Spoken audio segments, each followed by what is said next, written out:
Recording in progress.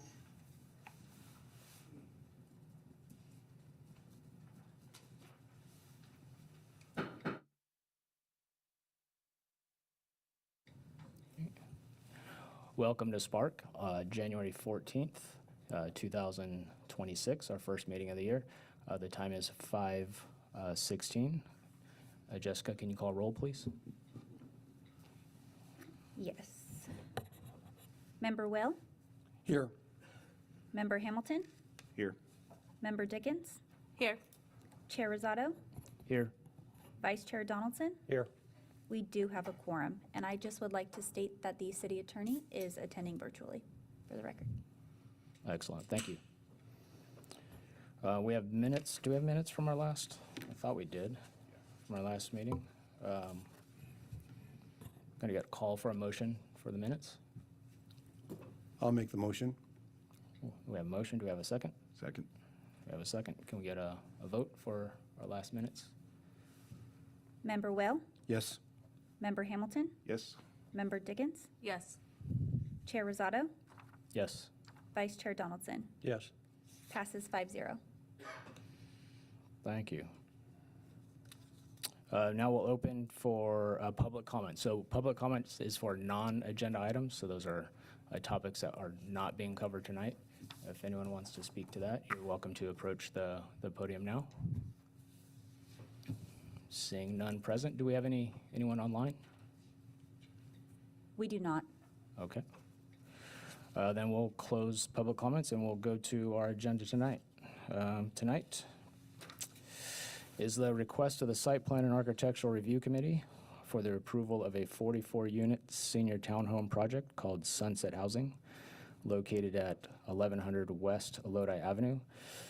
APN numbers 033-100-09. Another parcel is 033-100-10. Another parcel is 033-100-18. Another parcel is 033-100-19. And the last parcel is 033-100-20. The applicant is John Vieira of NJA Architecture, file number PL2025-012 SP, CEQA determination exempt per CEQA guidelines section 15332. I'll pass it off to Mrs. Marsh for a presentation. I have a couple comments before you start, if I Sure. may. Is that allowed? Yep. First of all, I want to acknowledge that I participated in conceptual design on this project prior to over 12 months ago, and the current design of it differs significantly from what I participated in, and I have no financial interest in this moving forward, so I discussed this with staff and they agreed no conflict of interest. I also have another comment. In September of last year, Lisa Craig Hensley submitted an email to Director Delamonica and Deputy Director Marsh, identifying herself as a member of the Lodi Preservation Alliance. In that email, she listed her participation with this project and the potential certification of the theater as a historic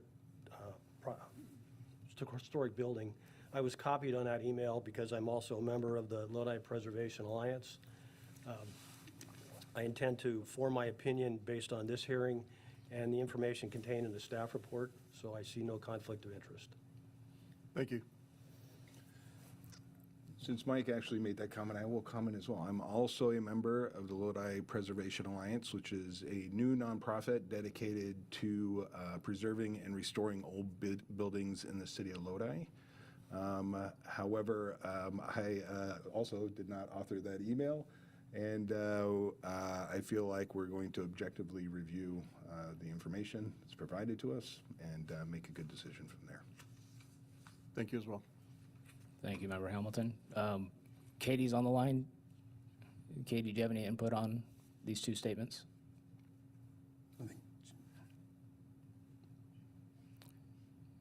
I'm hearing none.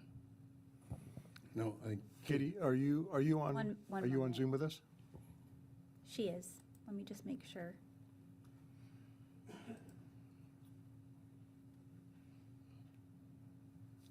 Katie, can you unmute? Is it Katie or Janelle? It's Katie. Katie?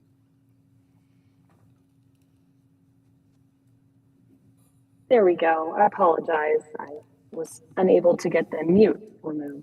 Yep, we hear you. Okay, great. It, as long as there's no financial conflict that would require a recusal, your disclosure is fine. You are not required to recuse yourself. Thank you very much. And I would like to clarify in terms of financial for the public, for those that don't know, everybody on this committee are volunteers, and we have no financial remuneration from the city. And as part of the nonprofit that Mike and I belong to, also is unpaid volunteer positions, and there is no financial connections whatsoever related to that. Thank you, Member Hamilton. We good? Okay. We'll let Cynthia do her presentation.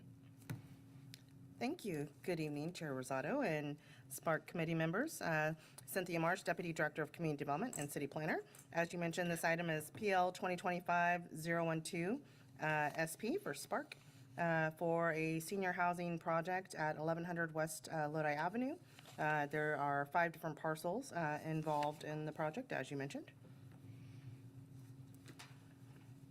Here you can see where the proposed project would sit. This is a rendered site plan showing how the project would sit on those 5 parcels. There would be 44 two-story senior, meaning 55 and plus townhomes, with a 1-story clubhouse and common amenities such as landscape paths, a small dog park, fire pits, and an outdoor lighting for pedestrian safety.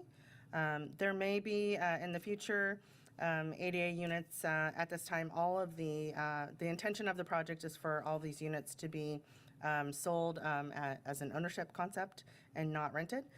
So those are could be optional changes in the future. If there were changes, they would come back to Spark with any changes to the design in the future.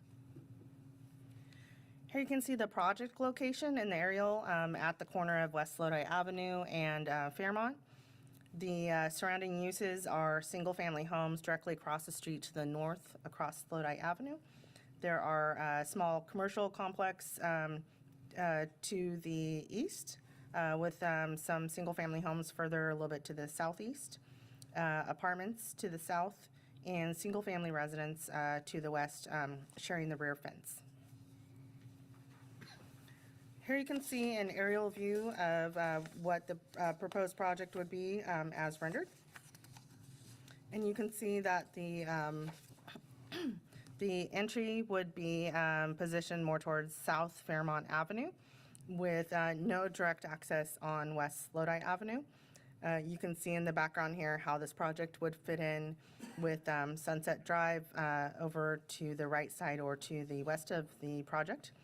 And it would be in between Sunset, the houses, the rear of the houses on Sunset, South Fairmont Avenue, and West Lodi Avenue. Here you can see a map showing that from a planning perspective, this is a really great location for a senior housing project. That's Enfield. It's walking distance to a lot of amenities, only 1/2 mile from Hutchins Street Square. As you know, a 90,000 square foot performing arts center, conference center run by the city's Parks and Rec division and department. They offer a lot of not just things to do for seniors, but concerts in the summer and events going on there. So that's in walking distance. Additionally, the hospital, Adventist Health Lodi Memorial Hospital, is a 1/2 mile to the south. There's a 3/4 mile distance to the post office and to the edge of downtown. They're in the upper right. And only 1/3 mile to a major grocery store, or Save Mart, the shopping center where there's a Save Mart and a Taco Bell and several restaurants at that shopping center there is on the same side of the street. And again, the proposed project location is where the red star is, roughly in the middle. Additionally, there is a bus service south of this intersection along Ham Lane. And the southbound stop is approximately 0.16 miles from the site. and the northbound bus stop is approximately 0.19 miles from the site, which directly connects this site with Lodi Memorial.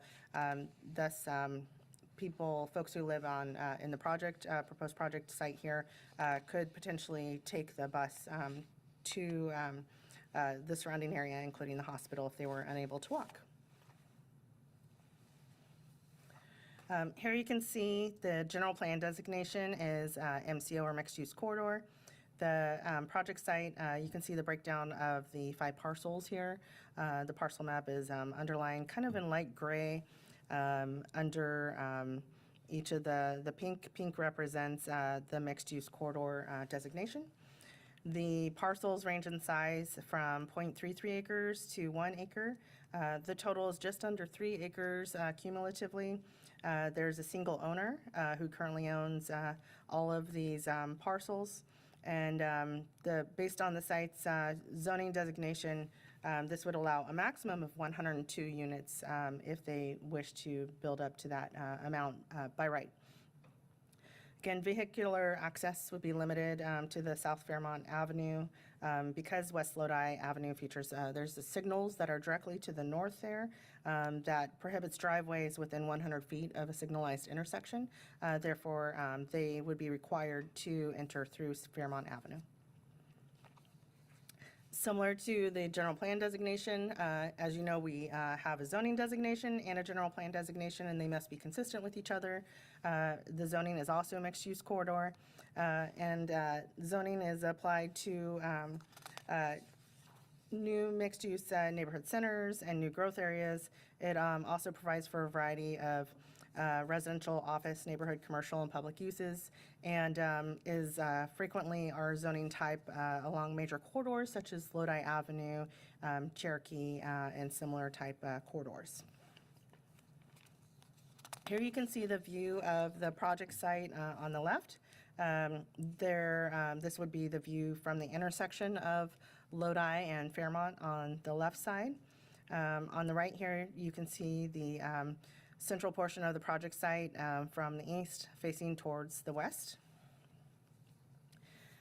Here you can see on the left side a view of the project site from the east. Again, this is further down, kind of slid a little bit further down. And then the view on the right side, the greenhouse there is directly north, a single-family home across the project site with across the crosswalk there. Again, that's where the signalized intersection is at Fairmont and Lodi Avenue. Here's another view from the view to the east from the project site, standing where the project would be proposed. And then on the right side is the view to the south from the project site.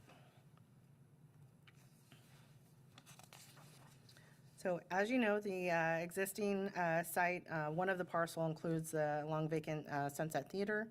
The prior owner demolished the building's interior, removed some of the signage elements, replaced the marquee, and completed various infrastructure upgrades before listing the property for sale. Rezoning the site's, recognizing the site's redevelopment potential, the city collaborated with the prior owner and their realtor to explore reuse opportunities. As the property was up for sale, they had little interest. So the city stepped in to use some of our EPA Brownfields grant funding to assess environmental conditions and to identify any potential redevelopment and marketing strategies. I will note that the newspaper incorrectly mentioned that the current owner received an EPA grant. They did not. That's incorrect. I believe they have corrected the record, but it was already out in the public, so that is not true. Neither of the property owner, the prior or the current property owner, received any EPA grant funding. It was the city, on our own part, who hired a consultant to do a marketing study on behalf of the city. That report was prepared in 2024. It looked at market potential. We really worked hard with the prior owner who had spent several $1 million already getting the site kind of geared up to become an event center. And we really wanted to help them realize that goal and to rehab it or redevelop it. So we worked with their realtor trying to find buyers. Our economic development department was heavily involved. Again, we commissioned this study. The consultants looked at site attributes, socioeconomic conditions, and market data for retail-related uses, restaurants, coffee shops, entertainment, looking anything outside the box that they could do to attract to this site. That data was augmented by interviews with several local experts who work in real estate, redevelopment, and those industries. The report found the primary barrier to redevelopment of the site for commercial uses was the lack of parking. Keep in mind that the initial site with just the theater and the former bakery site are fairly small and did not include initially to be redeveloped the three parcels to the south that are owned by the current property owner. So this analyzed just redevelopment of the vacant parcel and the theater. Despite those efforts, there was no feasible project and no proposals until the current property owner acquired the theater to consolidate it with their existing property, the three parcels to the south, to pursue the senior housing development.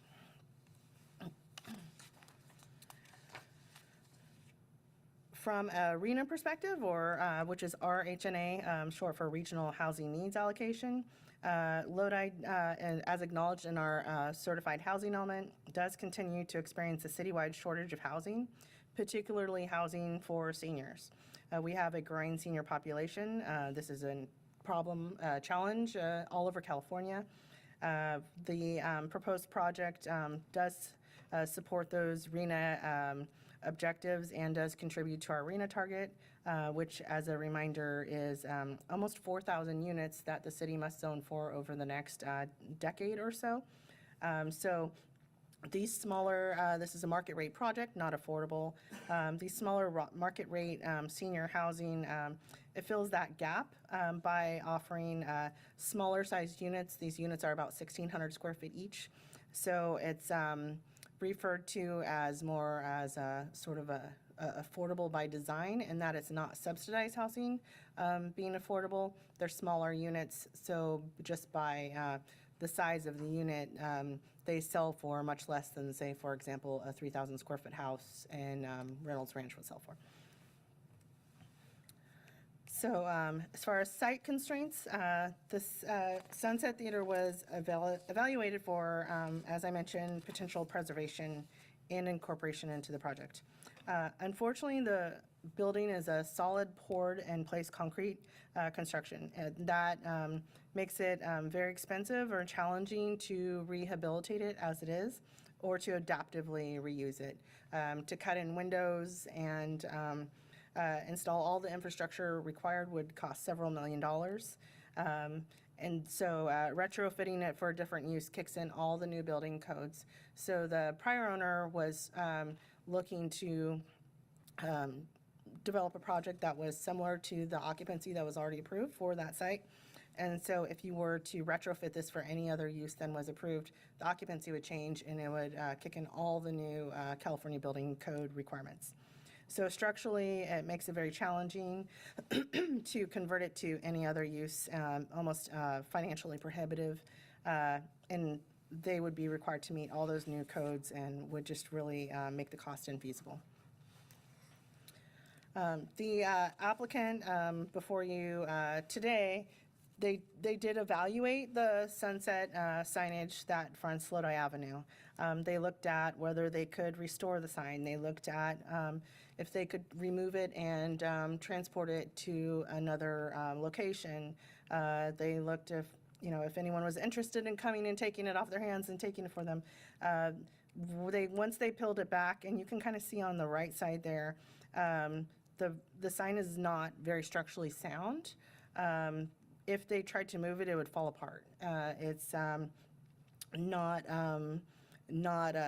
high quality work when it was built in the 1950s, and it was expanded in the 1970s. And by the way, this is not the original sign from the 1950s.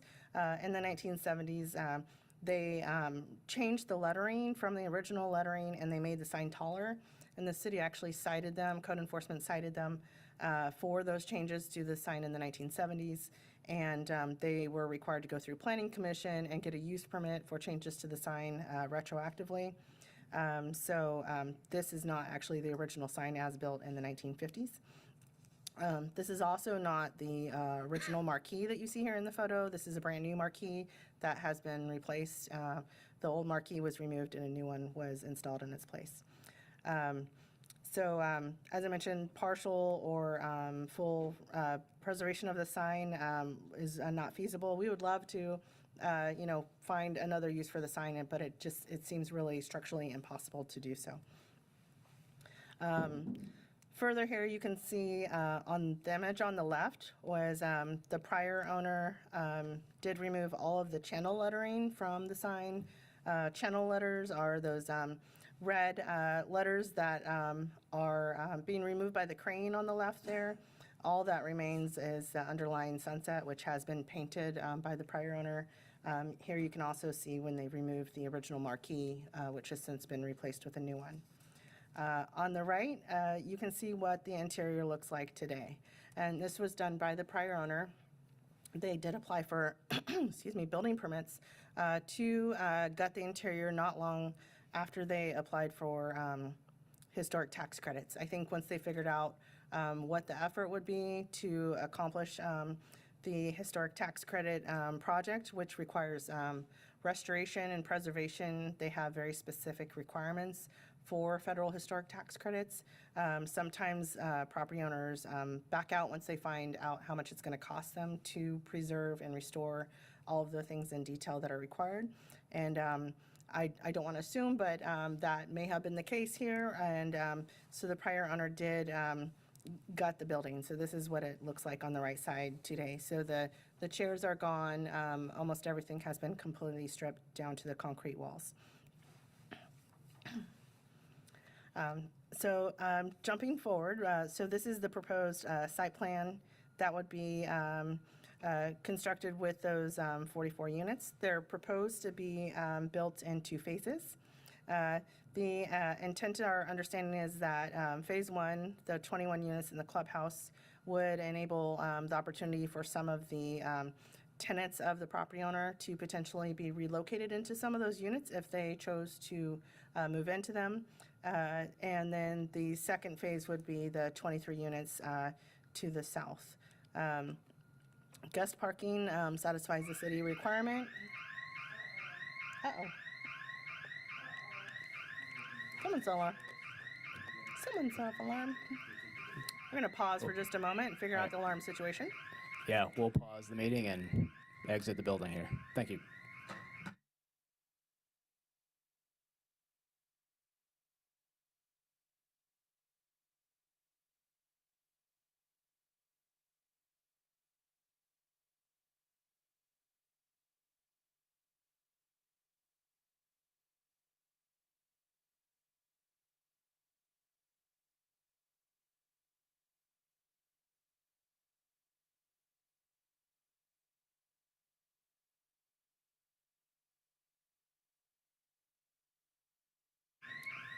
Bear with us just a moment. Our development director is going to find out why our alarm is going off here.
There we go, awesome. All righty. We good to continue? All right, so here Yeah. you can see the proposed site and landscape plan. The proposed site plan organizes the development around a common central area, which contains the clubhouse and outdoor amenities, with townhouse buildings positioned along the perimeter of the project site. Vehicular access, as I previously mentioned, would be via a driveway entrance on South Fairmont Avenue. The entry is divided into 2 internal collector drives, one serving the north portion of the site and the other serving the south portion of the site. In that phase 1 and phase 2. You can see the phase 1 on the right, which is more towards the north corner of Lodi Avenue and Fairmont. Each collector connects to a series of shorter internal drives that provides access to individual units and functions as emergency vehicle backup lanes. All internal drive aisles are designed for two-way circulation. The two-way drives are 25 feet wide, as you can see marked on the plan here. Each townhome includes a private driveway and a single-car garage. The only exception would be if there was that ADA unit, which in the future may be a one-story, then the garage would be eliminated from the ADA unit. But at this time, that is not in the proposal. We believe that they're going to be going with for sale units. Access into the project, as I mentioned, is on South Fairmont Avenue, and that internal system would connect the driveways and the garages to each of the townhome units, and then the internal pedestrian pathway would connect each townhome unit to the project's common area where the clubhouse is located. You can see that's marked more towards the center right side there. And you can see on the top of the clubhouse, or to the west of the clubhouse, would be the 5 guest parking stalls. The proposed units are 2 stories at 26 feet 11 inches, and the clubhouse is approximately 22 feet.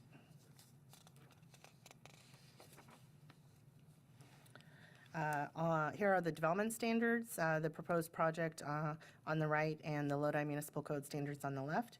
You can see that they meet each of those with front setbacks at 10 feet, side at 5 feet. The rear exceeds the 10-foot minimum, and the street side is at least 10 feet. Meets site coverage requirements, height requirements. On this site, if they wanted to, they could go up to 60 feet or 4 stories. But of course, they're not. They're proposing 2 stories. Parking required by the Lodi Municipal Code is 3/4 of the space per unit. Again, these would be senior housing, smaller units, approximately 1,600 square feet per unit. So they exceed the minimum number of spaces that are required by the code for parking.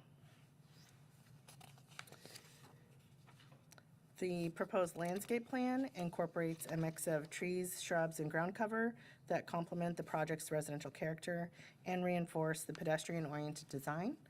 Each townhome unit will feature a small ornamental tree, a low shrub planting with individual front planters to enhance curb appeal, and to provide residential scale along internal drives.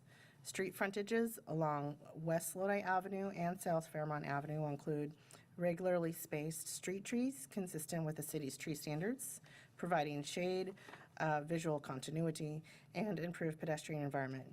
Within the project interior, trees and ornamental landscaping will define the central common area surrounding the clubhouse and outdoor amenities.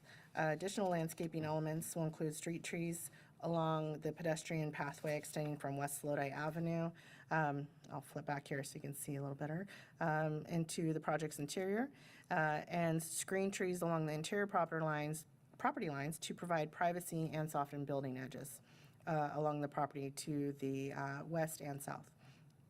The proposed planting palette will contribute to heat reduction, stormwater infiltration, and overall site aesthetics.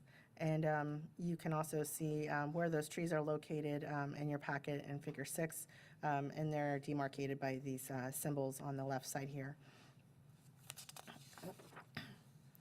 Here's the street perspective.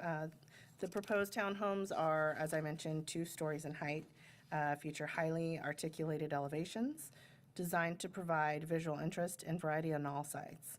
The primary facades incorporate a mix of colors, materials, and architectural elements, including varying wall planes, recessed entries, porch roofs, balconies, and large windows with dark bronze trim. The predominant exterior materials would consist of composite wood siding and smooth stucco, complemented by accent treatments that emphasize depth and texture. Here again, you can see the aerial view to the southwest, where you can see that each building will feature gabled roof forms with roofing materials, tile roofing materials. The primary gable extends from the front to the rear of the structure, intersected by secondary side gables that add variation to the roof line. No rooftop mechanical equipment is proposed, ensuring a clean and uncluttered roof profile. The clubhouse will have siding that is predominantly with clear windows and composite wood. Entrances into the building will be composed of a clear window, clear entry into the clubhouse, and will have a metal roof that overhangs the building entrance. The overall effect will be a building that is transparent from the exterior. The rear elevations will include similar levels of articulation and material variation, along with decorative garage doors featuring panel detailing. More than 2/3 of the front and rear facades will consist of transparent glazing or materials that differ in appearance from the primary composite wood or stucco finishes, contributing to a visually balanced and well-proportioned design. Side elevations will alternate between composite wood and stucco finishes with recessed wall segments, wood panels, and window groupings to break up building mass and maintain architectural consistency. Individual townhome units within each building will be differentiated through variations in color, material, and detailing to avoid a repetitive appearance.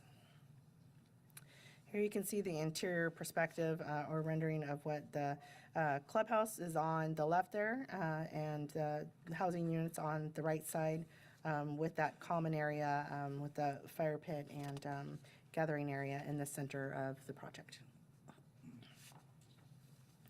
Here you can see the clubhouse elevations, which you can see, if I flip back and forth, majority of the walls are glass and will be able to see through into the clubhouse from the exterior.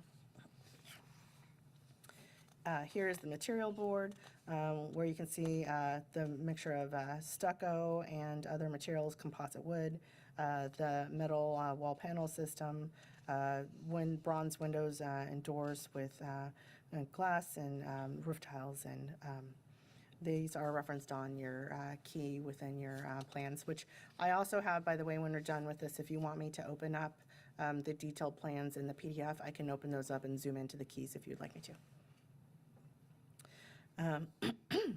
The project's lighting design includes pole-mounted street lamps and pedestrian pathway lighting to ensure safety, visibility, and consistency with city standards. Dual-head street lamps will be located along internal drive aisles to evenly illuminate vehicular circulation areas. Pedestrian pathways throughout the project will be equipped with low-level bollard or pathway lighting, spaced to maintain an average illumination level of approximately 1-foot candle along all walkways. Lighting will be designed to minimize glare and light spillover onto adjacent residential properties while maintaining adequate visibility for residents and visitors. Here you can see the 2-story townhome buildings that will front west Loda Avenue, and this is the view from South Fairmont Avenue. Established as a strong pedestrian-oriented street edge, which is what we encourage in infill projects. We look for strategic breaks in the building frontage to allow for vehicle and pedestrian access points into the development.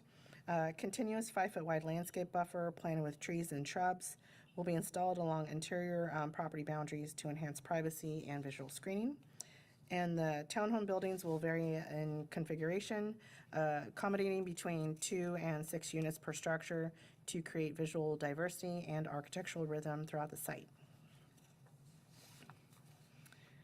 The townhome buildings will have anywhere from between 2 and 6 units in each building, as I mentioned. Each unit will be 2 stories, approximately 1,655 square feet. They'll each have a living room, a kitchen, a dining room, a half bathroom, a 1-car garage on the first floor, and 2 bedrooms, a den, a laundry room, and 2 bathrooms on the second floor. An internal stairway will connect the 2 floors. And then it's potential, if we had any of the ADA units in the future, those would come back at a future for an amendment. Here you can see the clubhouse floor plan, pretty standard open multi-purpose room with storage and restrooms included in the plan.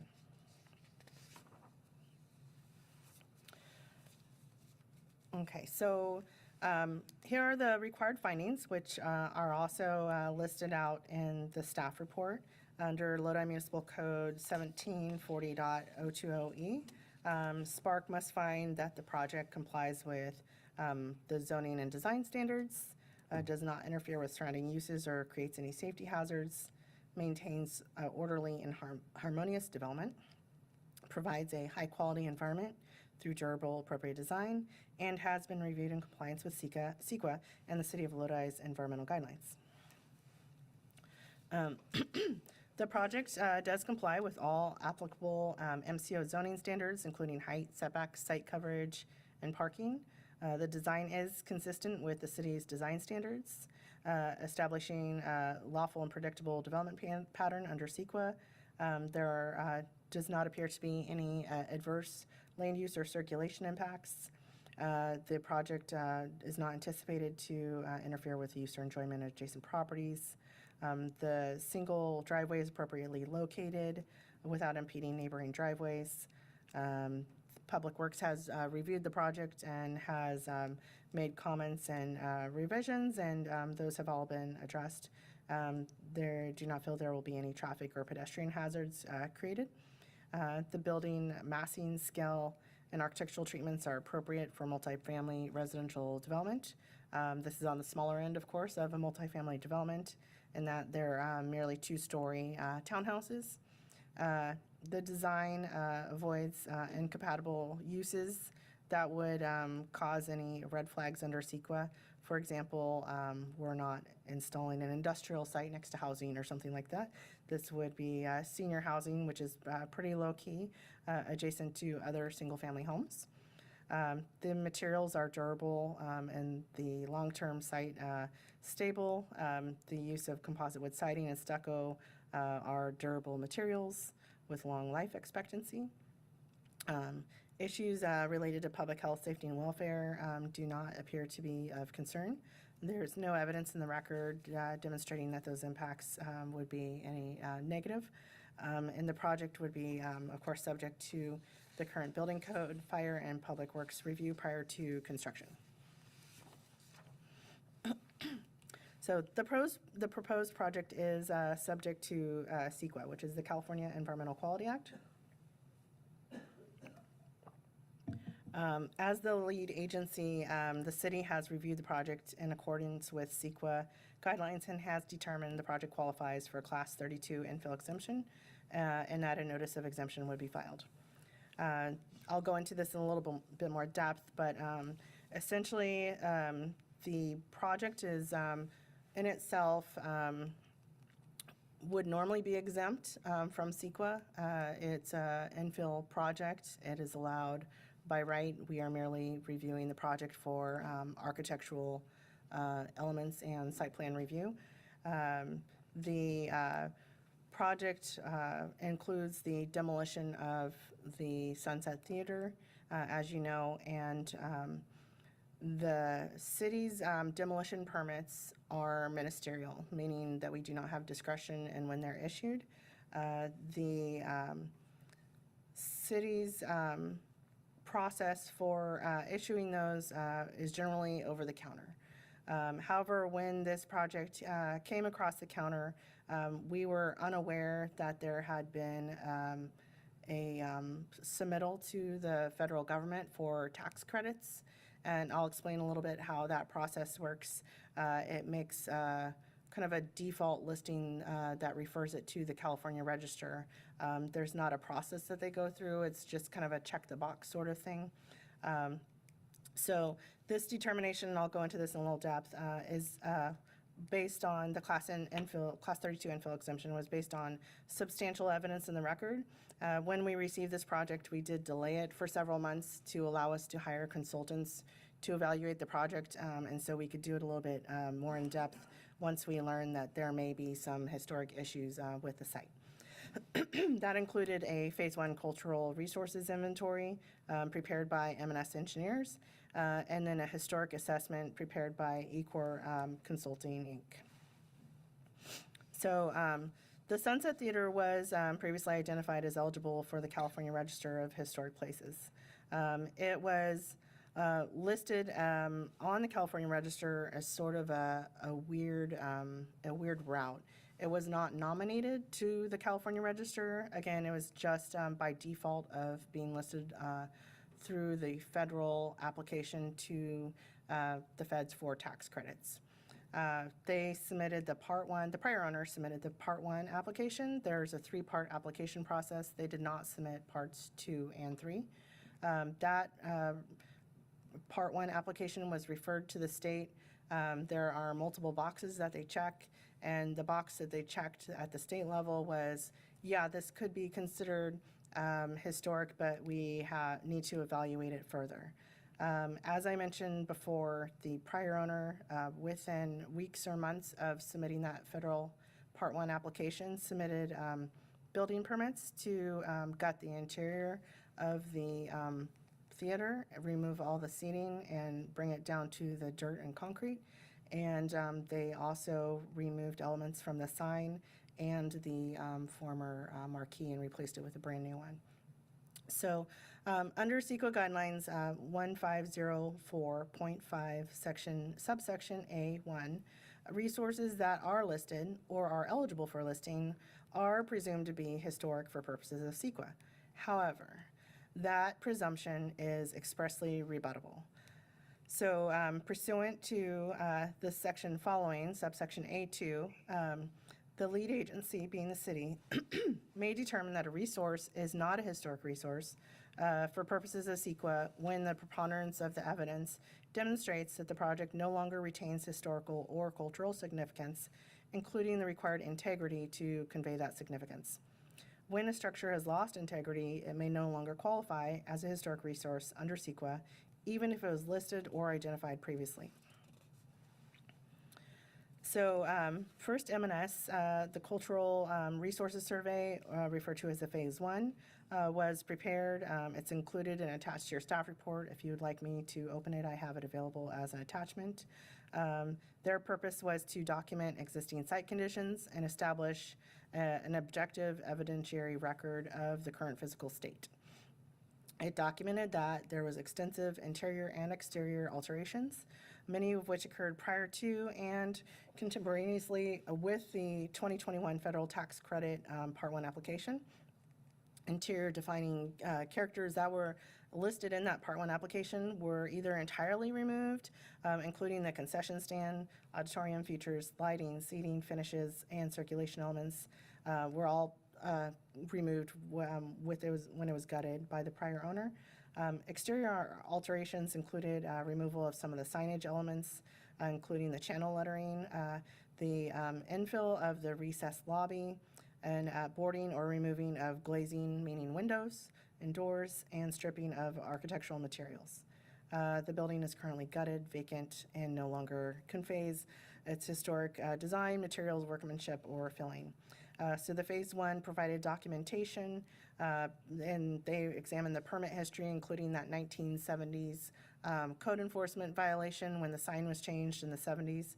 And this establishes the factual evidence regarding loss of integrity, forming the foundation for the city's substantial evidence in the record. The second part to that, so that they evaluated, or the M&S Phase 1 wasn't so much of an evaluation, but more of a documentation, where the eCorp Consulting assessment was more of an evaluation, where they determined, did the Sunset lose its integrity based on the evidence in the record?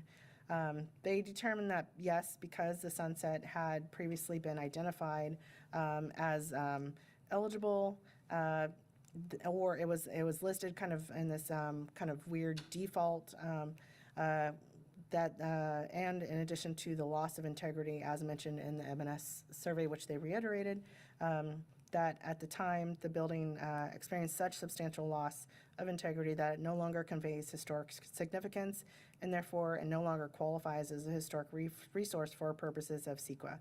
Once those elements have been removed, and they're gone, they're long gone, putting them back would be new materials. So there's nothing left to rehabilitate. So when you hear folks, I was rather surprised actually to see the interior picture that I showed you earlier. When the architect sent it over, I was not aware that it had been stripped down to that extent. So I think some of the photos maybe you've seen out in the media that shows what it looked like before all of those elements were removed is a little bit inaccurate in that it no longer looks like that, and all of those materials are long gone and could not be rehabilitated or restored. So their conclusion was based on objective information, the integrity and design materials, workmanship and filling, which are all controlled by CEQA and case law, were recognized as fatal to the historic designation. So I mentioned the California Register had is sort of a weird default listing. It was the administrative nature of the listing was interesting because it occurred through a very rare mechanism where it was triggered by the approval of the Part 1 application. So that process did not include any formal nomination to the state. There was no State Resources Commission hearing. There was, and the contemporaneous integrity evaluation reflected the building's current condition and sets the record. And then the submission of that Part 1, the Part 1 application was not followed by the Part 2 and Part 3 rehabilitation applications for federal tax credits. And frankly, they would not have been approved if they had submitted, because not long after the Part 1 application was submitted to the federal government and accepted, all of those architectural features were removed with building permits. So they would not have been approved. Maybe at the time that they applied in 2021, those items were existing and were there, but then they were no longer there. So if they were trying to move forward with the Part 2 or Part 3 application today, there's nothing left to restore and the federal government would deny it.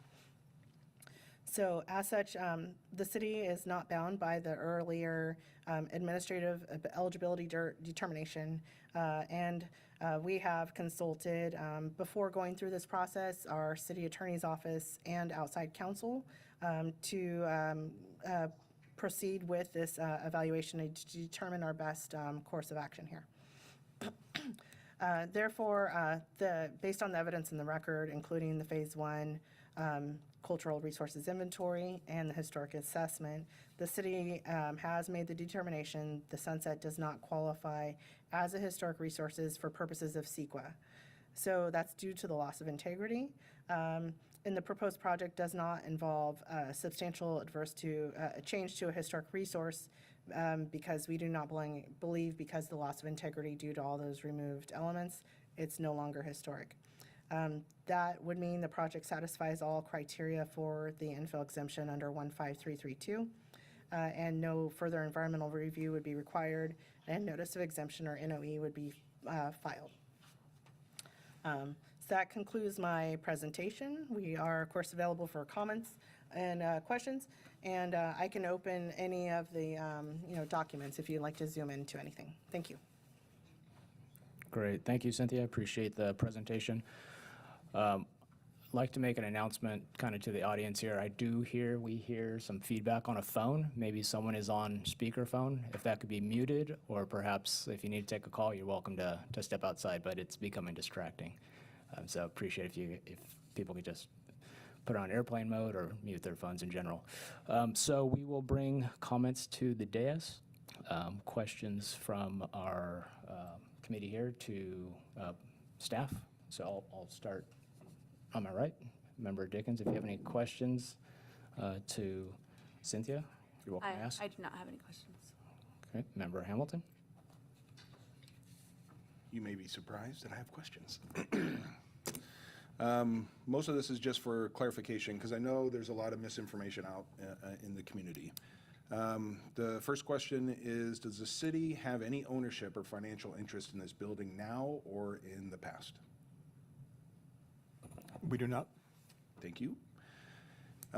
Was this project, and this might be a question for the architect, but was this project ever presented as a low-income housing option? I can speak to that. No, it has not. And I think, Cindy, you mentioned affordable, and that had to do with basically the design and construction to make it the right size so that it is affordable. That is not low income. Is that correct? Correct. We refer to it as affordable by design. Right. So it's not subsidized as affordable. It doesn't have a fixed rate. By nature of the units being smaller, they are naturally more affordable. The only When we say designation, market rate and affordable, for all intents and purposes, those are synonymous for this particular application. Is that correct? correct. The only deed restriction on the project will be age at 55. Does the city currently have historic register? We do not. The city has no historic ordinance, no way to landmark buildings. We will be working on one in the future. So if you have concern about future buildings and this happening, however, if we were to adopt that even today, it does not apply retroactively. Hypothetically, if this was listed, National Register, State Register, County Register, is there any legal way that we could stop a developer for doing what they wanted to do without a city ordinance? The process would be, say it was nationally registered, it would go through an environmental impact report. And let's say it's in the state that it's in today, the same findings would be made. It would just cost the applicant probably about $300,000 to prepare an EIR. And they would go through the process, the same findings would be made, likely given the state, and then the demolition would likely be approved. It would just draw out the process and cost Of more the money. same conclusion. And then I also want to confess something.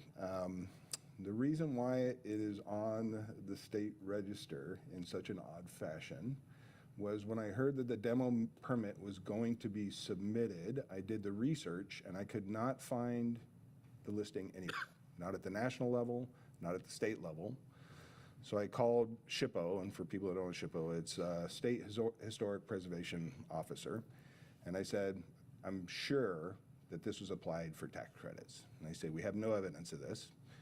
And so I found within the Federal Parks Division, there is a technical form database that it was buried in. It was not on the National Register. There was no evidence at the national level that this occurred. And at the state level, there was no evidence. So at the time, and the reason why I'm saying this, is at the time when those permits were submitted, there was no way a city person could ever figure that out. It's only when I went back to SHPO and I said, what about this? And she goes, oh, That is I guess correct. we should probably take care of that. And then Yeah. they listed it at the state level. Yeah, I personally ran searches for it at the federal and state level, and it was on neither of their listings. I have the screenshots dated from when I the, just want to say you're welcome for actually putting it somewhere that even Thanks makes a it lot. more difficult and having to hire consultants because of that. You're welcome. Speaking of consultants, were you obligated to hire those consultants, or did you do that at your own discretion? after consulting outside counsel, we felt it was the most objective approach because there has been accusations of staff wanting to support a project or what have you. So we requested bids from consultants and went through an objective process to have someone else review the project outside of our staff. Thank you. I just have one last piece. You talked about the dilapidated nature of the sign. Just for our own edification, how was that constructed?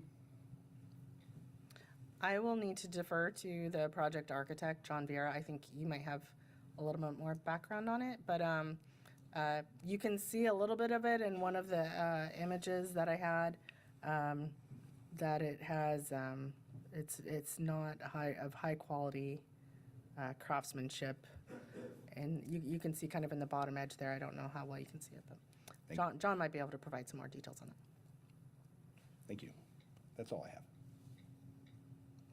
Questions, Member Donaldson? Member Hamilton took a little bit of the wind out of my sails, but nicely done. Just, I'm a little confused. In the MNS report and then the E-Corp report, they sort of conflict each other. One talks about the automatic listing on the California State Historic Resources, and E-Corp says that's not true. So, I think that goes to what Member Hamilton was referring to. is it There or was- isn't it? It is, I believe sooner or later, probably when they did phase 2 or phase 3, it would trickle down and they would see it at the state level. But without me pushing that to the state, I don't think anybody would have ever picked up on that and actually listed it at the state level. So I think the automated portion was probably at the phase 3 level and definitely not at the phase 1. Okay, all right, so it's there, but it's sort of dead, and if it moved And I forward. would challenge anyone in this room to go find that again. It took me several hours to actually find that Okay, well, report. apparently E-Corp couldn't find it. Right. So, okay, I'll just assume that it's there, but it's dead because it couldn't be resurrected because there's nothing there to resurrect. Right. Okay. And then with regard to marketing the units themselves, there's an age delineation in terms of who can purchase, correct? Yes, just age restricted. Okay, and then since it's market-driven, I guess the question, it may be subject to redesign if the market says, we're not all going to buy two-story walk-ups because I'm too old to go up the stairs. It's true. My doctor always says, take the stairs, but everybody's a little different. But yes, they're approaching this project as being something that they believe is saleable. Obviously, they're making this level of commitment. Any modifications to this project would come back to this body if anything were to change. Okay, that answers my question. Thank you. Member Well? I'm going to reserve my questions for the architect. Thank you. Okay, very well. Any questions on the architecture and site plan? Or is that just me? Just you. Counting on you. All right. Cynthia, in the report, there's a line in one of the pages. It says that 5 structures were being demoed. When I count, it's certainly not 5, it's 14. So is that something that needs to be corrected in the report? Or That may have been incorrect. I did want to mention the CEQA analysis evaluated those residences to be demolished also and found that they had no historic value. I meant to mention that earlier. But yeah, that would be incorrect. Well, I think There's partly 5 APNs, I think, is. the row housing that's existed on the property to the south for quite a few years. They did ask the question. They are nested together, so they looked at that as one structure as opposed to individual buildings. So that was part of what evaluated the number of units. The other were single family or were separate and distinct structures. okay. Yeah, 5 parcels. And then follow-up question, this one's regarding setbacks. On the site plan, well, 2 things. The table you brought up, you have it stated here, the project's in compliance. Which part is considered, let me rephrase this, what property line is considered the side and rear? And the reason I ask this is because the southern property line and the western property line appear to have 5-foot setbacks, not the 10 that's listed in this table. So I'll mention on the southern property line, well, number 1, so to the west would be considered the side. To the south, they will be doing a lot line adjustment. So there's currently, that would be 1 parcel, technically. So the parcel where those units would be built, you can see kind of the rough, the very pale outline on the left of the existing apartment building. That is part of the parcel where the new units would be built. so it's not actually a property line per se. So that property line is, oh wait, It's actually shared. Clear to the south, yeah. there's no property line there now, is that right? Or maybe Yeah, so maybe they're, Roger could with tell the us. 5 parcels, it's hard to tell in this graphic because it doesn't show where the existing parcel lines are. Okay, But there would actually be a shared it's all one parcel there. I believe it. John, correct me if I'm wrong. okay. So then if the west property line is the side yard, that's at 5 feet. The south would be, the rear side yard would be the south property line, and there's no property line there except to the south of that existing house that's gonna stay. Correct. Okay. Okay. Now, I'm just going to ask you questions. You can tell me if you can answer them or if the applicant can respond a little more clearly. Sure. There are a series of utilities on site. There's some fire connections, there's electrical transformers, there's overhead power lines. Do we know what's happening with those? I think we have some information. John will probably be able to expand on these as the applicant. It's my understanding the power lines will be undergrounded, and a lot of the utilities that were infrastructure that was put in by the prior owner, they spent quite a bit of time and resources installing those, and a lot of them will be reutilized, but I believe the architect can expand on that a little bit more if you have specific questions. Okay. Yeah, we could follow up with Mr. Vieira. There may be a conflict on Lodi Avenue. If I'm reading through the Public Works review, the electrical department review, they have a comment that says no construction over a PUE. They have a 10-foot public utility easement on Lodi Avenue. No construction can occur there. The front of the building is at the 10 feet. However, there are balconies and there are porch roofs that encroach into that PUE. And so we need to understand how that is being addressed. I can actually address that, and we can get further clarification if you'd like as a follow-up to today.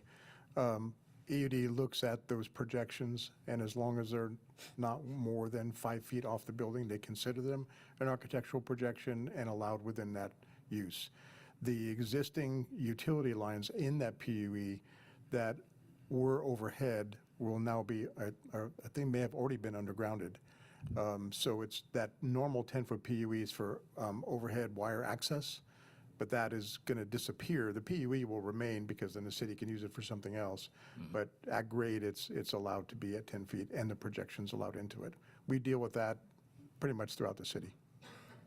Okay, it seemed like there was a different requirement from the electrical department. I understand I know the ordinance you're referring to, and the table you're referring to, it does allow projections into the setbacks, but the comment, it was electrical comment 4, it seemed pretty adamant that there could be no construction in that PUE. And so if that's the case, then that affects the location of that building A, right? It would probably have to move south. I would, again, just for clarification, bring that back to the architect of record for that discussion. Okay. Thank you. Let's see. There were a few buildings that showed the ground-mounted condensers and 6 buildings that don't. I don't know if that's a question, Cynthia, that you can answer, or perhaps we talk to John about. I'll defer to the applicant. Okay.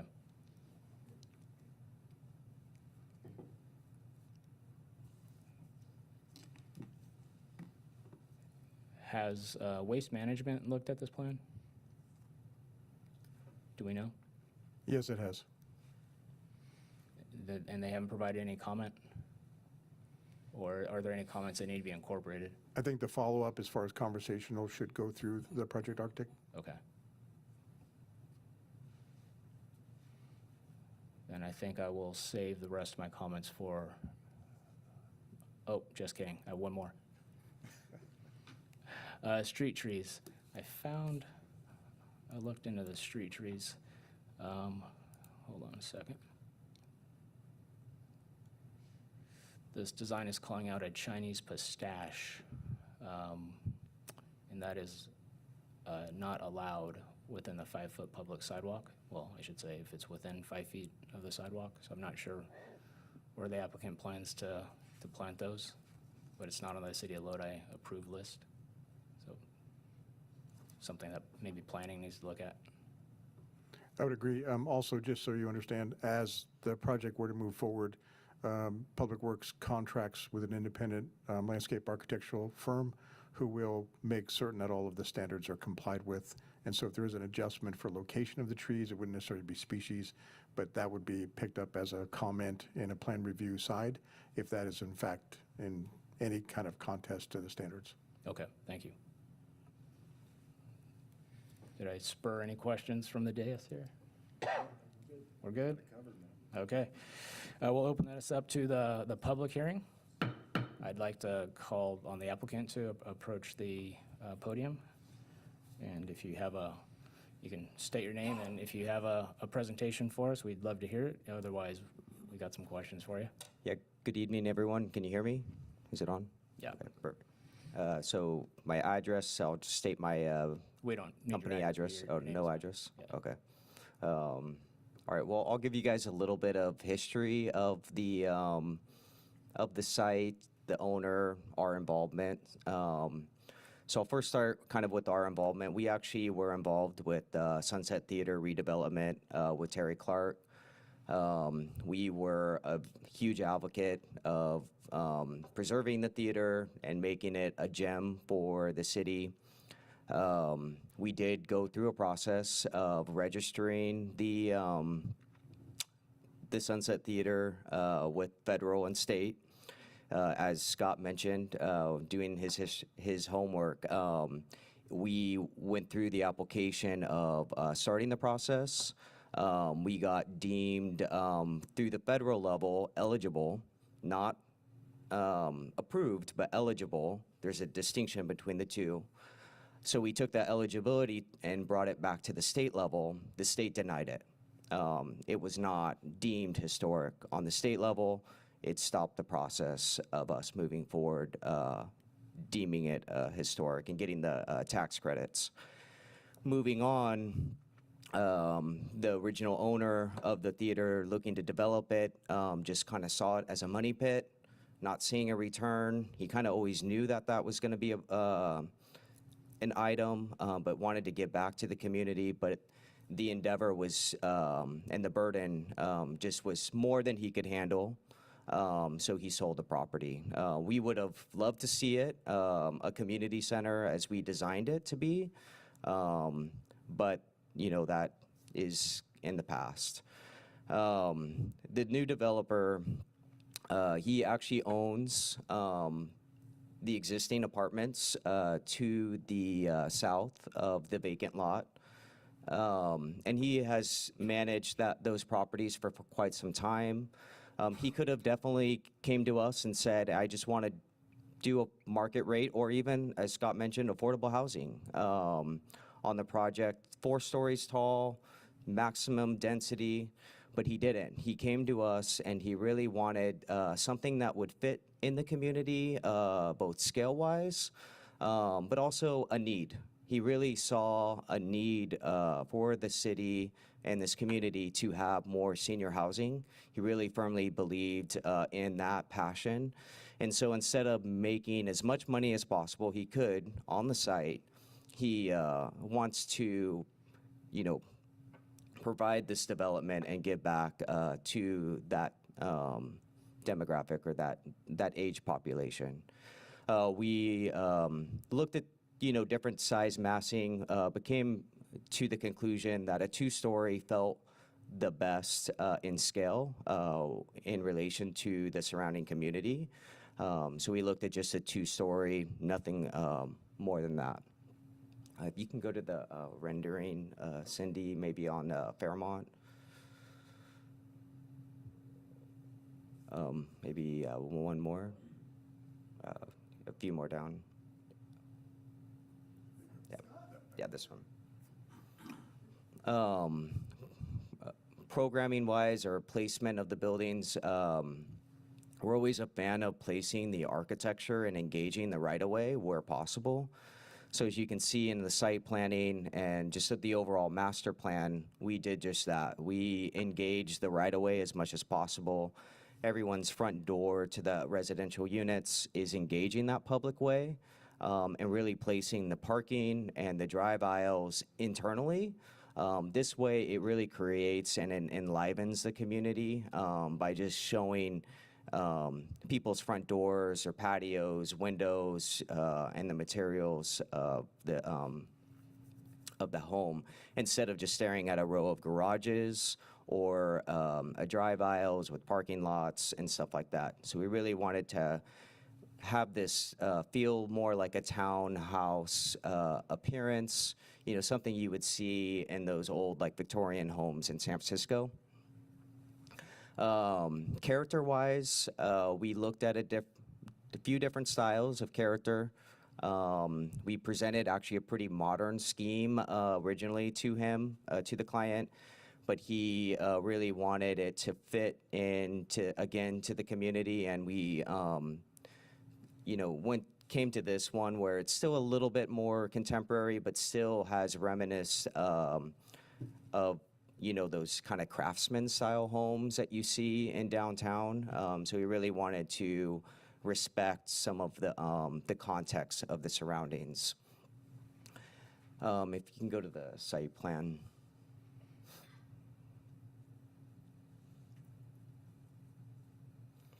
You can see that we have broken up the units. Some of them are clusters of 4 units or 5. We have the largest one of 6 units clustered together on Lodi Avenue. We are breaking them up with some breezeways. Within those breezeways, that's where we would house on ground-mounted mechanical units. Those will be screened and, you know, fenced off. So that's kind of where we have those zone for circulation or truck, for fire truck access. We have fire truck turning radiuses throughout the site for life and safety purposes. Pete, you mentioned the PUE along Lodi Avenue. That PUE is actually going to get buried. So when we were working on the theater, Terry Clark put in that investment and did underground lines prior to the sidewalk being poured. So all of that is going to be underground. So there will never be any maintenance or anything along overhead. Points of connection, we have sewer and water along lower Lodi Avenue and electrical along Fairmont. As far as setbacks, we were treating the front and rear setbacks as the street frontages. So we have those larger setbacks along the streets, and then the smaller setbacks of 5 feet where there is no frontage. So we really wanted to utilize those frontages and add some landscaping and articulate the patios and the separations between the front door and the public way. I do have Cynthia here. She would like to kind of maybe highlight some of the amenities on the site, and then I can open it back if you guys have any questions for me. Thank you. Thank you, John. Hello, everyone. My name is Cynthia Hernandez. I'm with NJ Architecture. So I just wanted to highlight the clubhouse, which is one of the amenities.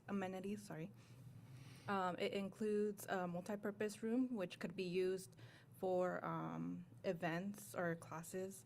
And then we also have the dog park, which can be used for pets.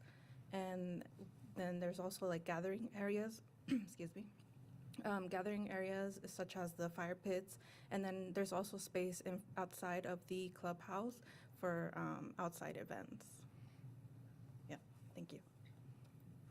Can you tell us if is the dog park, is that fenced in? No, it's not. It's in the open. It's out. Okay. Should there be a way to keep the animals contained? Well, we're thinking more of like the residents can come and walk their dogs and they would be leashed. Oh, okay, so it's a leash park? Yes. Understood, okay. Thank you. Do we have any questions to Cynthia, is that right? Yes. No? Okay. Oh, I'm sorry. Member, Not to Cynthia, but Member Dickens, or Member Hamilton? I had, yes. Okay, we'll pull John back to the podium.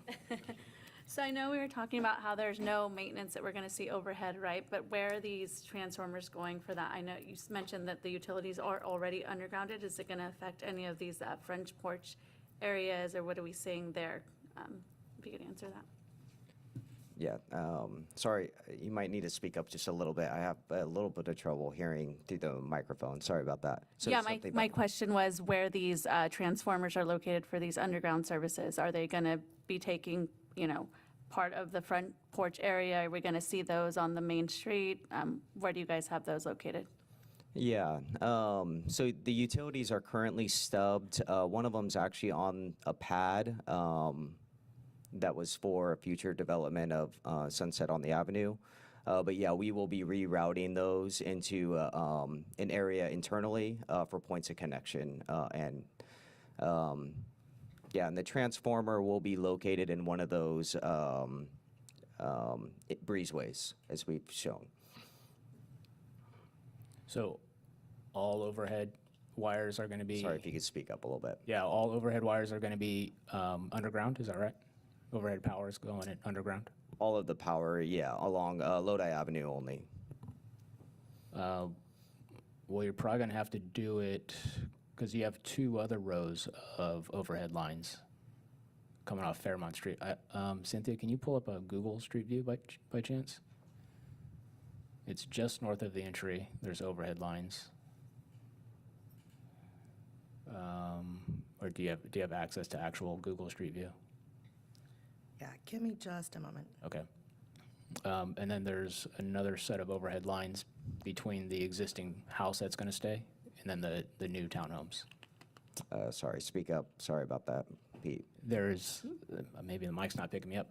There's overhead lines between the existing house and the new construction. Overhead lines on Fairmont, or you're talking Coming on off, the corner? yeah, coming off of Fairmont. Yeah. Yeah, those are going to be underground that are coming in through the property. Correct. Yeah, perpendicular. Yeah, those will be underground as well. Okay. I think Cynthia's pulling this up. Yeah, so if you Yeah, they actually come along the, drive us down this street. yeah, exactly. Take us down Fairmont if you could. Yeah, you could see the poles. Yep, So those go underground? Yep. Right here, and then further south, there's another set.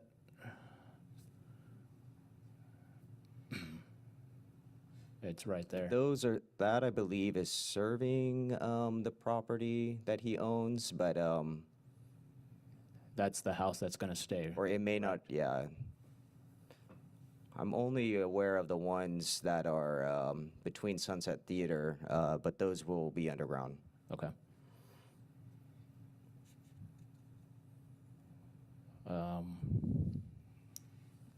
All right, well, I'm just going to keep going with my questions. All right. I was looking at the routing of I was looking at the locations of the trash enclosures, and so Cynthia will probably need a site plan for this one. You have two of them tucked to the back. My mic is cutting in and out, right? Am I the only one hearing this? Yeah. Okay. Yeah, all right. Yeah, no, it's okay. So my concern with the trash enclosures being at the two locations you show on the west side of the property is two things. One, it looks like it would be a bit inconvenient for the homeowners, if you will. These are for sale, I guess, backing out of those units. And so I think there might be potential for property damage both to that trash enclosure as well as to someone's bumper. And then second, having the trash truck, the garbage truck, reverse all the way out of this space. to the T. Potential other locations Yeah. should be considered, I think. I mean, if trash collection is somewhat of an issue, I guess we could utilize some of those wells. Like we have the well, I mean the breezeway between on the lower right-hand corner. We could incorporate a small enclosure there, to make it more accessible and easier for the residents. Yeah, a spot I was thinking, I'll try to explain this with the screen. So up where it says Phase 2, you have a 3-unit structure there, correct? To the left of that, you're showing a tree. I think you could put a trash enclosure there and still keep your fire truck turn. Yeah, that's a great idea. The other one, you could potentially get it done on the opposite side of the property. You have 4 units across from Building A. There might be some space there as well. Currently, you have a street light, Okay. street lamp.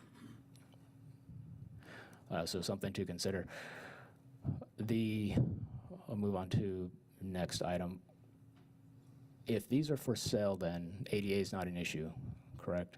The ADA unit was only an issue if it was going to be rented? So for the clubhouse, all the amenities, all the side amenities, we will need to abide by the Chapter 11 Sure, yeah. B. But yeah, because they're individually owned, we wouldn't need to abide inside the units. But the moment he is looking to do rent, if he's leasing out these, which is not what the project is asking, but if he, let's say, decided in the development to swap that, 10% would need to be ADA and meet that requirement. If it does affect the exterior elevations and stuff like that, we would come back for you guys. But at the moment, he's looking to do home ownership with an HOA. I firmly believe if it's going to kind of create maybe a different clientele that will stay here if it is home owned. They may take more pride in these homes. And I think the big picture too is, as you get older, the kids are out of the house and you have this empty nest home, being able to downsize accordingly and then maybe spend half of your time, vacationing and half of your time here. That's what, this project is trying to promote, is those residents here in Lodi or in this area that are looking just to downsize, make it a little bit more simple life choices, and then really kind of maybe go out and enjoy other things, as opposed to have the burden of owning a big home and maintaining it. That is the goal here, is to maybe appeal to that market. Understood. You mentioned ADA at the clubhouse. It does look like you're missing ADA stalls there, correct? So you might go from 5 stalls to 4 in a loading zone, which would affect the parking count. You're still in compliance with parking requirements, but just something to consider as your design moves forward. Yeah, that would be probably a simple just striping to the left for ADA. So it wouldn't jeopardize any of the stall. We have some space, to do that. Correct, yeah. Yeah. Let's see. Cynthia, can you pull up the building elevations for us? And John, I was having trouble. So the side elevation, it's not very clear on what's on screen, but it appears that this north elevation, there's On the other side? a base, if you will, this bottom left image. A base There's elevation? There's like a differential in color, and it's like a wainscot, yeah, on the drawing, but it's not Yeah. identified here. Okay. What is that? That would be like a smooth stucco. Maybe just a different color, painted a different color. It would be kind of that light stucco color. Okay. And then a similar question for the clubhouse, if you go to clubhouse elevations, yeah, so this bottom left image again, That one doesn't have a wainscot. I think, yeah, it's just a wood siding all the way down. yeah, so that wood siding is identified as that light color you see on the other elevations. Yes. But clearly, this is not that light color, so what is this material we're looking at? It's noted on our material as a composite wood. Okay, oh, so maybe the keynote is just incorrect.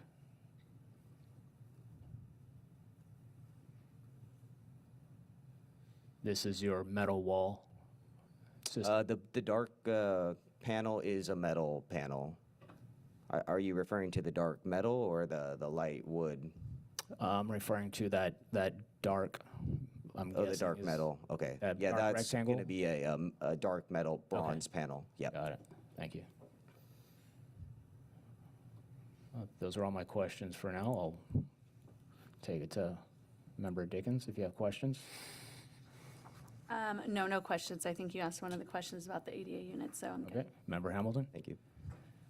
I would like to commend you, because when I saw NJA, I quickly flipped to the design and I expected to see modern, because that's what you do so well. And I'm very happy to see how well it fits within that neighborhood. So thank you for that. I have a question about, I think Cynthia talked a little bit about this, attempts to save the sign. So if you could describe for me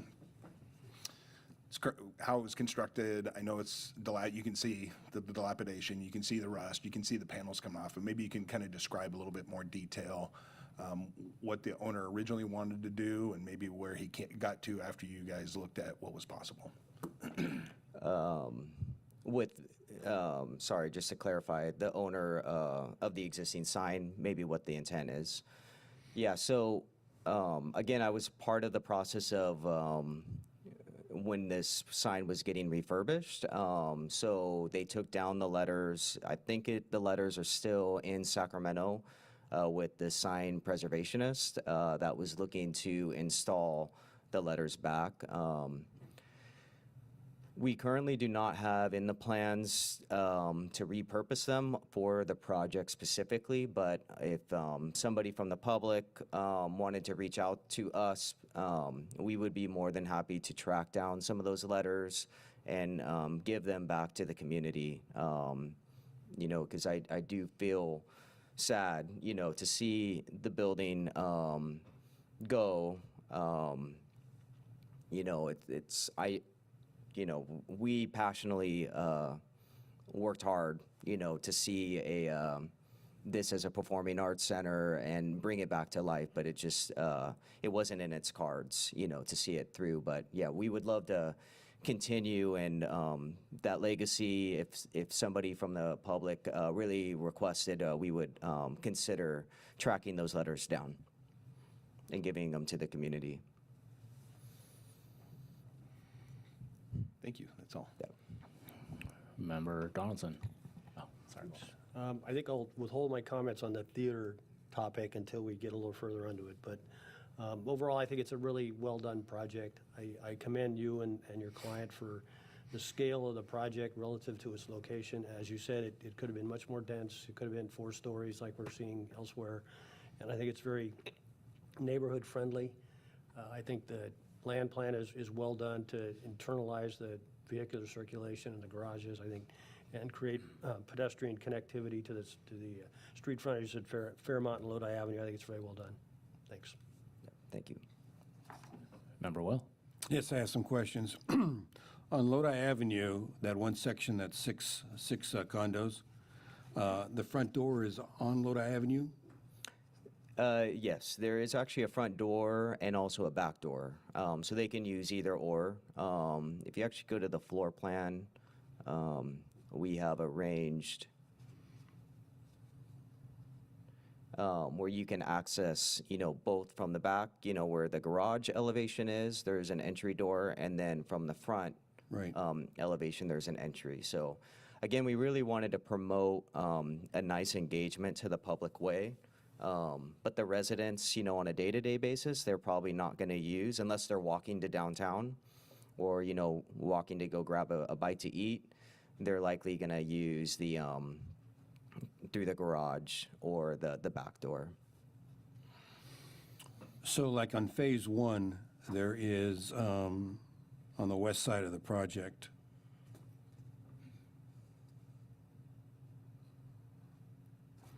there's 4 units on phase one. So the garage and the front door are on the same side? I mean, Yeah, where that line is and where we have, see, it looks like the units. design is different on the 4 units versus the 6 units. yeah. If you're looking at kind of the one where we have that, where the front doors are facing each other, and then the garages are on the back side. So yeah, that, where we have the fire pits and stuff, and then the walkway going in, yeah, right there, those are all front doors. I'm talking about this That corridor, yeah. 4 units, so the garage and the front door. Oh, okay. That would act as a front door, you're correct. Yeah. Because front doors being on the Lodi Avenue, Lodi Avenue is very busy. What's at the front door on Lodi Avenue? Lodi Avenue, the 6 units on Lodi Avenue, the front door, Yeah. very busy. So if you have a guest coming over, they got to go through the front door and down Lodi Avenue, Yeah. and they got to park someplace. That 4 unit that I just indicated there, you've got a different design. Could you apply that to the 6 unit design? Instead of having the front door on Lodi Avenue, have it inside the, Yeah, so for those units where you have 4 units, where it kind of faces the property line, yeah, in the back. Yeah, yeah, front door, right? yeah, This is the front door for these 6 units. Can yeah, yeah, Flip them? and- yeah. So now, instead of Lodi Avenue, you got a front door and it's not accessible or not usable, is what I'm trying to get to. Yeah, so in those cases where it's butting up the western property line and also the southern property line, where we note those with the front door and the floor plans, those would not have a door. That would be converted into a window. But that's a good point. Yeah, Yeah, the front door would act as adjacent to the garage. right. Because, I mean, Lodi Avenue it's busy.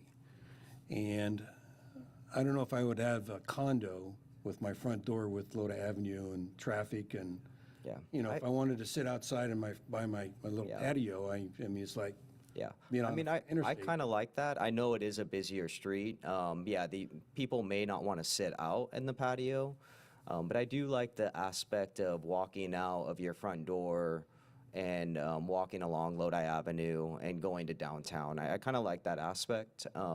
I mean, I agree with Fairmont. I think that's fine. I'm just looking at Lodi Avenue. So. Yeah. I mean, you see that case in San Francisco with those older Victorian homes where their front door fronts a pretty busy street. I kind of like that. Additionally, the Lodi Development Code encourages,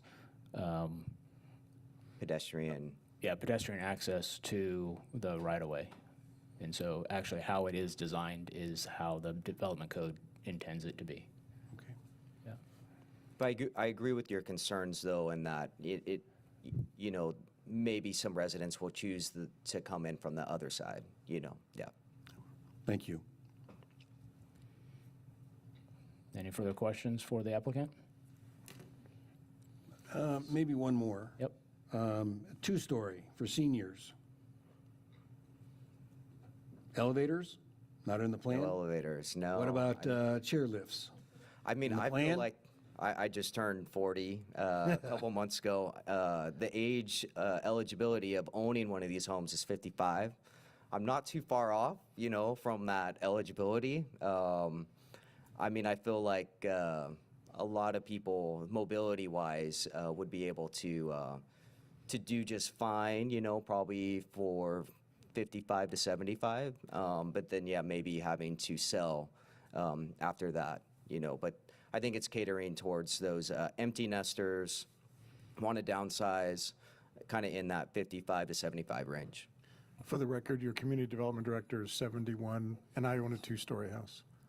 So, I have a two-story house, and it's hard getting up and I down know it is sometimes. hard. Yeah, so it may not be for everyone. Yeah, but I mean, if you had a stairway, you should be able to, well, if you buy the thing, you should be able to put a chair lift in to go up the stairs or something like that, so. Yeah. Okay. Thank you. Thank you. Thank you, guys. Of course, I always think of more questions, so we could roll through these pretty quick. Stormwater, is this part of a larger system, or do you need to retain on site? It would need to meet the treatment process, so it would need on-site treatment, which it does have. Where are those occurring at? Because I didn't see swells on the site plan. I just wasn't sure if this particular property Yeah, was part of a larger. We are looking at capturing a lot of the water and treating it in that main greenscape area. To the right of the dog park? It would be what? To the right of the dog park? To the right? Yeah, one in the corner will be a treatment, but in the central area where we have the dog park and the fire pits, yep, that whole right. area will have an underground system, water treatment system. Okay, you're underground. Yeah. And filter it. Okay, got it. That takes me to downspouts. You have a lot of roof, but not a lot of eave for downspouts. A lot So- of eave overhangs. Yeah, so if we, maybe, Cynthia, you could pull up the elevation, if you could, or that's fine. So you don't have a lot of space for gutters, right? So it looks like you're gonna have a lot of water kind of pouring in between each of these facades. Are these connecting directly to that underground storm drain system, or? Mr. Chair, I will direct you to the fact that these are design-level documents. Okay. That there will be extensive engineering that will make sure and require that the project meets Public Works requests. Fair enough. We just want to make sure there's not puddles in front of people's doors, right? Yeah, it would probably have to be routed underground, yeah, to the underground stormwater treatment. Okay, excellent. And then I asked Cynthia the question about ground-mounted transformers. You showed them on a few of the buildings, but there were 6 that were not showing the locations of those. Could you describe where those might be? So buildings A, D, E, F, G, and L do not indicate the ground-mounted condensers. Sorry, ground-mounted condensers. So Yeah, where again- might those go? Yeah, the condensers, again, will look, at putting all of them in the, in those breezeway areas, and then probably within the setback, or not within the setback, but within the internal green spaces.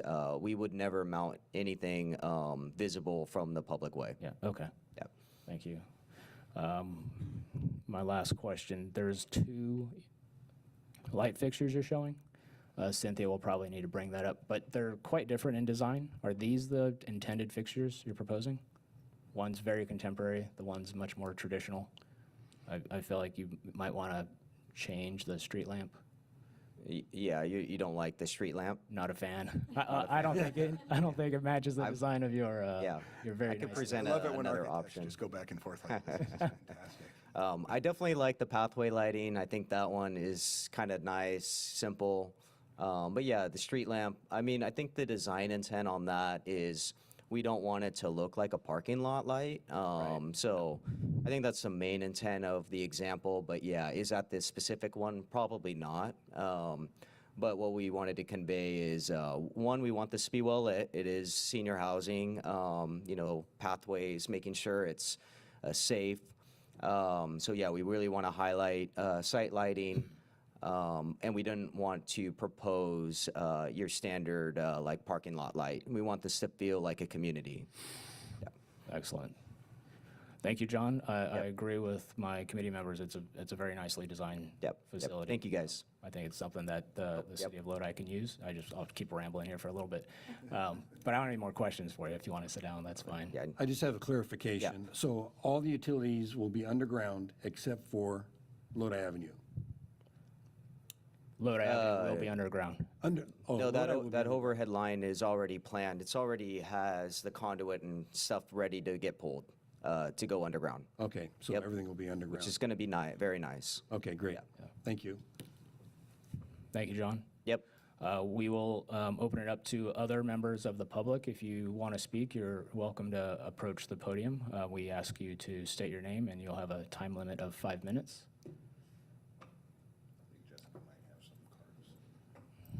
Jessica, maybe some folks give you cards to speak. Yes, they did. I have Ralph Clark. Thank you, Ralph. You could simply introduce yourself, and you have 5 minutes. Sure. My name is Ralph Clark. I am a writer and historian. I have recently started a group called the Historical Guild 209. I've written 3 books on Lodi and the surrounding areas. Scott knows me. I've been involved in almost every single historical organization except for the Historic Preservation Alliance. And, sign me up maybe, but we'll see once the vote happens. Just kidding.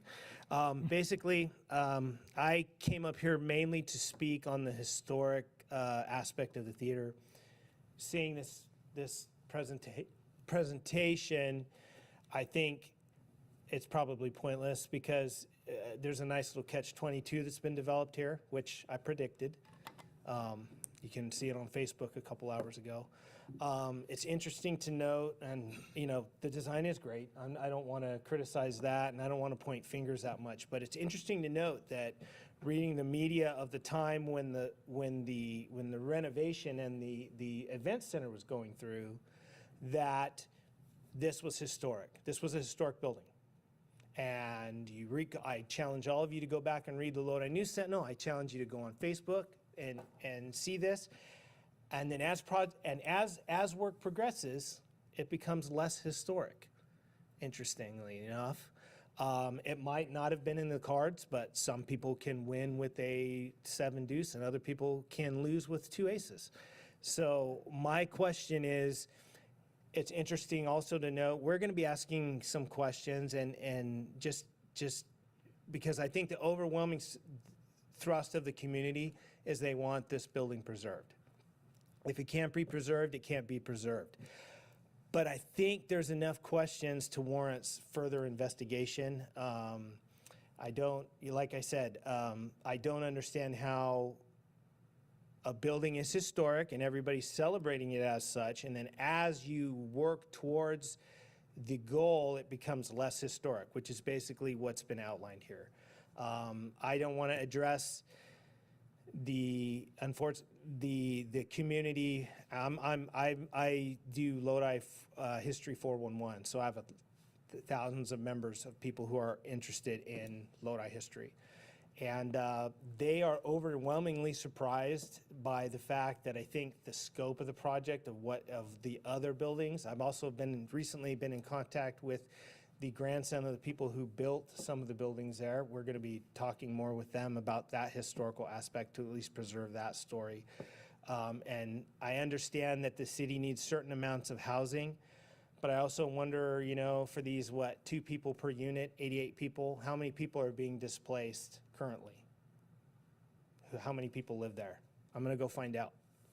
And then, so I don't know what else to say. I think I've I think from what everything's been presented, I'm pretty sure I know which way the vote's going to go. But from the start, we were always trying to get incorporation with the project, the building somehow.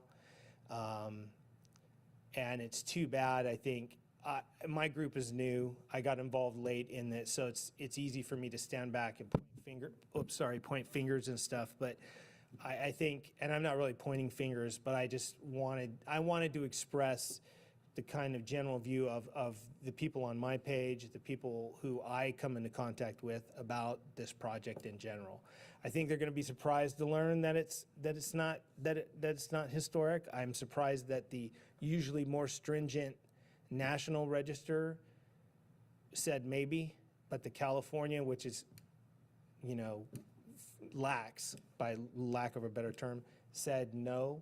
that's an interesting point that I would like to see. But again, I'd like to thank you all for your volunteering for do this and taking care of this. And I know you all have the best interests of Lodi at heart. So please don't. Scott can verify afterwards that I can come across as pretty forceful, but I'm a nice guy, right, Scott? Anyway, yeah. Anyway, so, but that's just the point I wanted to bring up. So thank you for your effort on this. Thank you for trying to make Lodi better. Like I said, this is not a zero-sum game. We just want to put out an opposing point of view and things like that, and I will quit to the clock. So thank you. I appreciate it. Ralph, thank you very much. Jessica, do we have any others? We do. Let me just reset the time.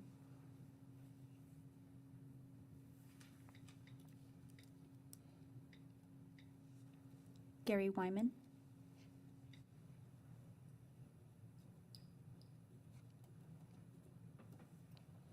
If you could just introduce yourself. Gary Wyman. I live in the 200 block of South Sunset Drive, so I'm just across Lodi Avenue from the site. As a neighborhood, we were very involved in the original when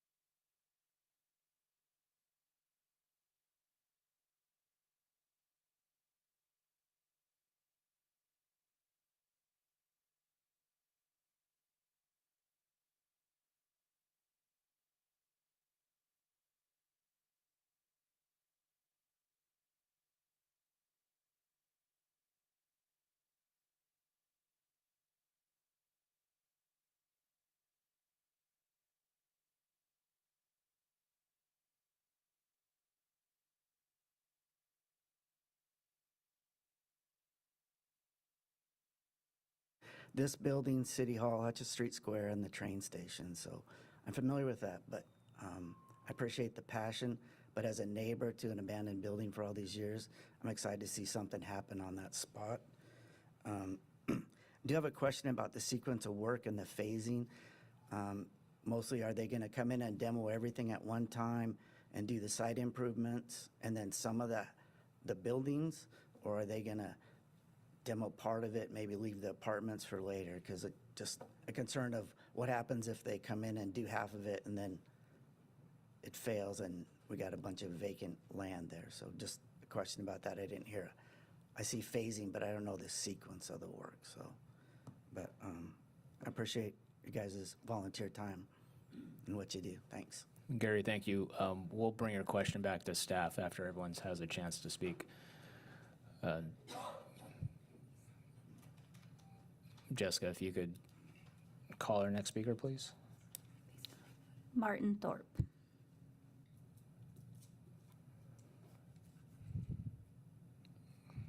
Mr. Thorpe no longer wishes to speak, Okay. but I think we have someone else.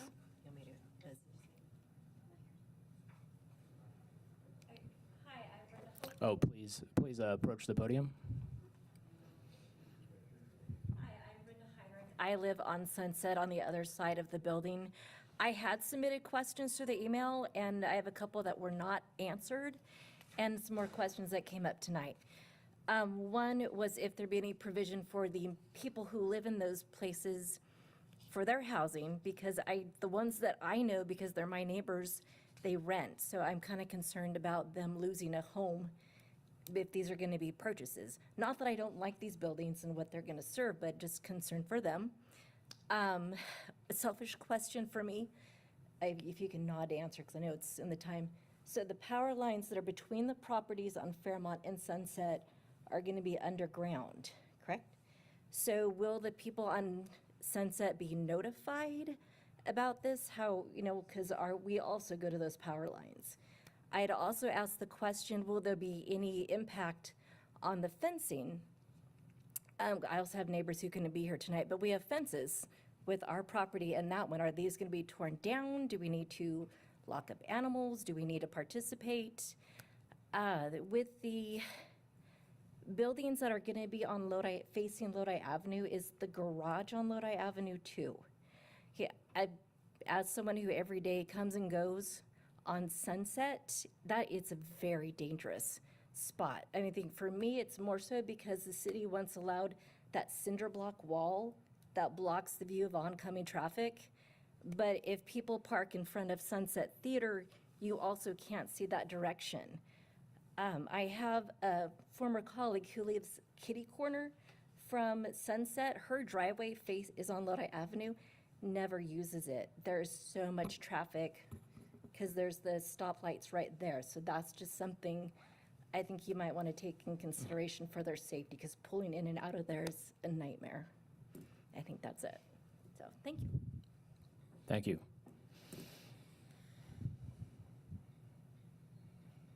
And we'll keep the microphone open. Jessica, do we have anyone else? No one that submitted a comment card, but they may have changed their mind if you want to Okay. give them the opportunity. If anyone wants to speak, you can. Sure, yeah, please approach the podium and just give us your name.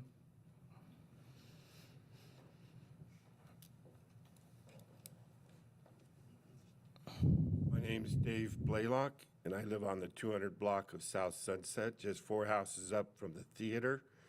I moved in there in '01. The theater was closed. But speaking with some of the neighbors that I met when I moved in, they told me about the nightmares of that theater with the traffic, the trash, the noise.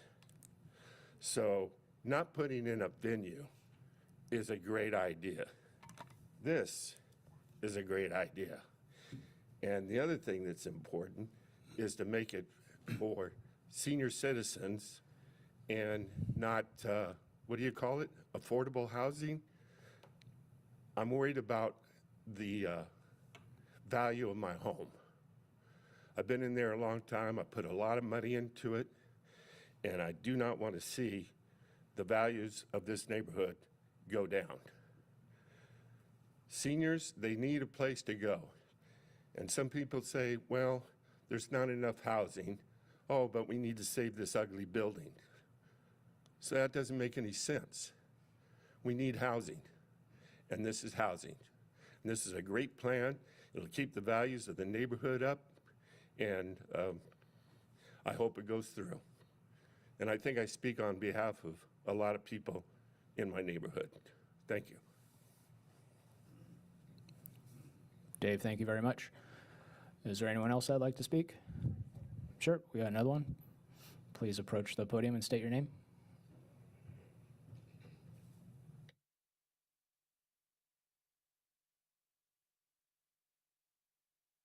I'm a chair for the Lodi Improvement Committee. Hello again. I came in last minute. I wasn't sure exactly what was going on tonight. I'm kind of late to the party, but I assume it's going to be, the plan is to potentially demolition and add housing. That's what I'm hearing in the last 5 minutes or so. My question would be, is there anything going to be in place for the hazards of demolitioning this theater? Is there anyone who's assessed the lead and asbestos? When was the theater built, and is there anything going into place for the neighborhood as far as being exposed to any sort of particles that could go in the air during the demolition phase? And that's all I really have to ask about that. Thank you. Thank you. And is there anyone else in the audience? Anyone online? No? No, just our city attorney. Okay. John, there was a couple questions. I don't know if you want to take a chance to answer them. One was the hazmat issue. I took Mr. Chair, notes. can If you you- want me to repeat the questions from the Or- audience. Mr. Chair, you'll need to close the public session first. Yeah, I could do that. All right. Hearing we have no further public comments, we'll close the public session. We'll bring it back to staff. So the question was asked if the hazmat abatement occurred. I believe the building had been abated during this process, but if the architect has any other items on that that would contradict our understanding, happy to have him bring forward, but I believe there are no more everything had been abated from the site. And I think it was probably a larger question about in the demolition process, what safety controls are in place in general for demolition? Any ordinary demolition, this would be considered an ordinary demolition, comes up with preservation tools, netting that keeps the public away from areas that are being worked on, and equipment being stored on site. We limit the amount of debris being captured on site at any one time, so it'll be hauled off almost simultaneously to being removed, so we don't create a public nuisance. So it is a regularly inspected process through the building department, so they will be in control of the process as it moves forward. Thank you. And there was a question on phasing. Clearly, this is a two-phase project. I think the specific question was, is the entire property, all 5 parcels, will the buildings be demolished, or is it a partial demolish? Can you expand on that, or do we need to ask the applicant to come forward? I think the applicant should come forward I'm not sure the attitude of the developer. Okay. Great question on the phasing. Those not affected, those units not affected in phase 2, those would remain just to keep the income coming in and supporting that. But the client has full commitment of seeing the project realized, phase 1 and 2. He wouldn't stop the vision of just completing phase 1. He has every intent of completing both.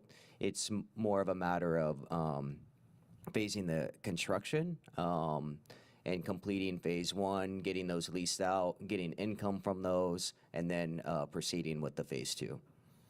And then while you're standing, can we go back to the previous question? The question about the abatement, was everything abated previously?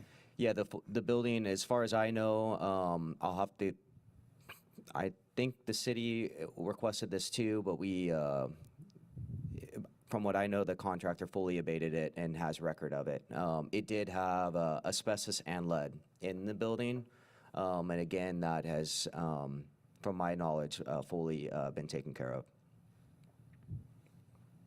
Thank you. Just to add to the question, Yep. even down to dust control, air pollution control gets involved in demolition as well, so dust, anything airborne would also be mitigated.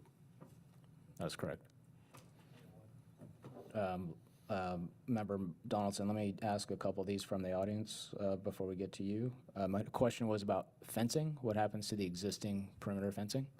Yeah, so that's a good question. We are required to do solid fencing, so I think where there's areas of not solid, we would be proposing a new fence. We can kind of look at it on a case-by-case basis, but I'm not going to commit tonight that we're going to do all new fencing along the property lines, but if it's in bad shape, the property owner, we wouldn't look to the adjacent properties to pay for half of it. We would take on that payment and fix it up. And actually, the other part of that question was coordination and communication with the people that actually own the other side of that fence. What is that process? What's that process like? Yeah, we definitely would reach out to all those property owners if we are looking to improve, and we would be building on our property. We wouldn't probably, ask, to be right on the property line or demo your fence. Likely we'll be a couple inches away and build a new fence on ours, yeah. And the last question I have written down was notification about power outages.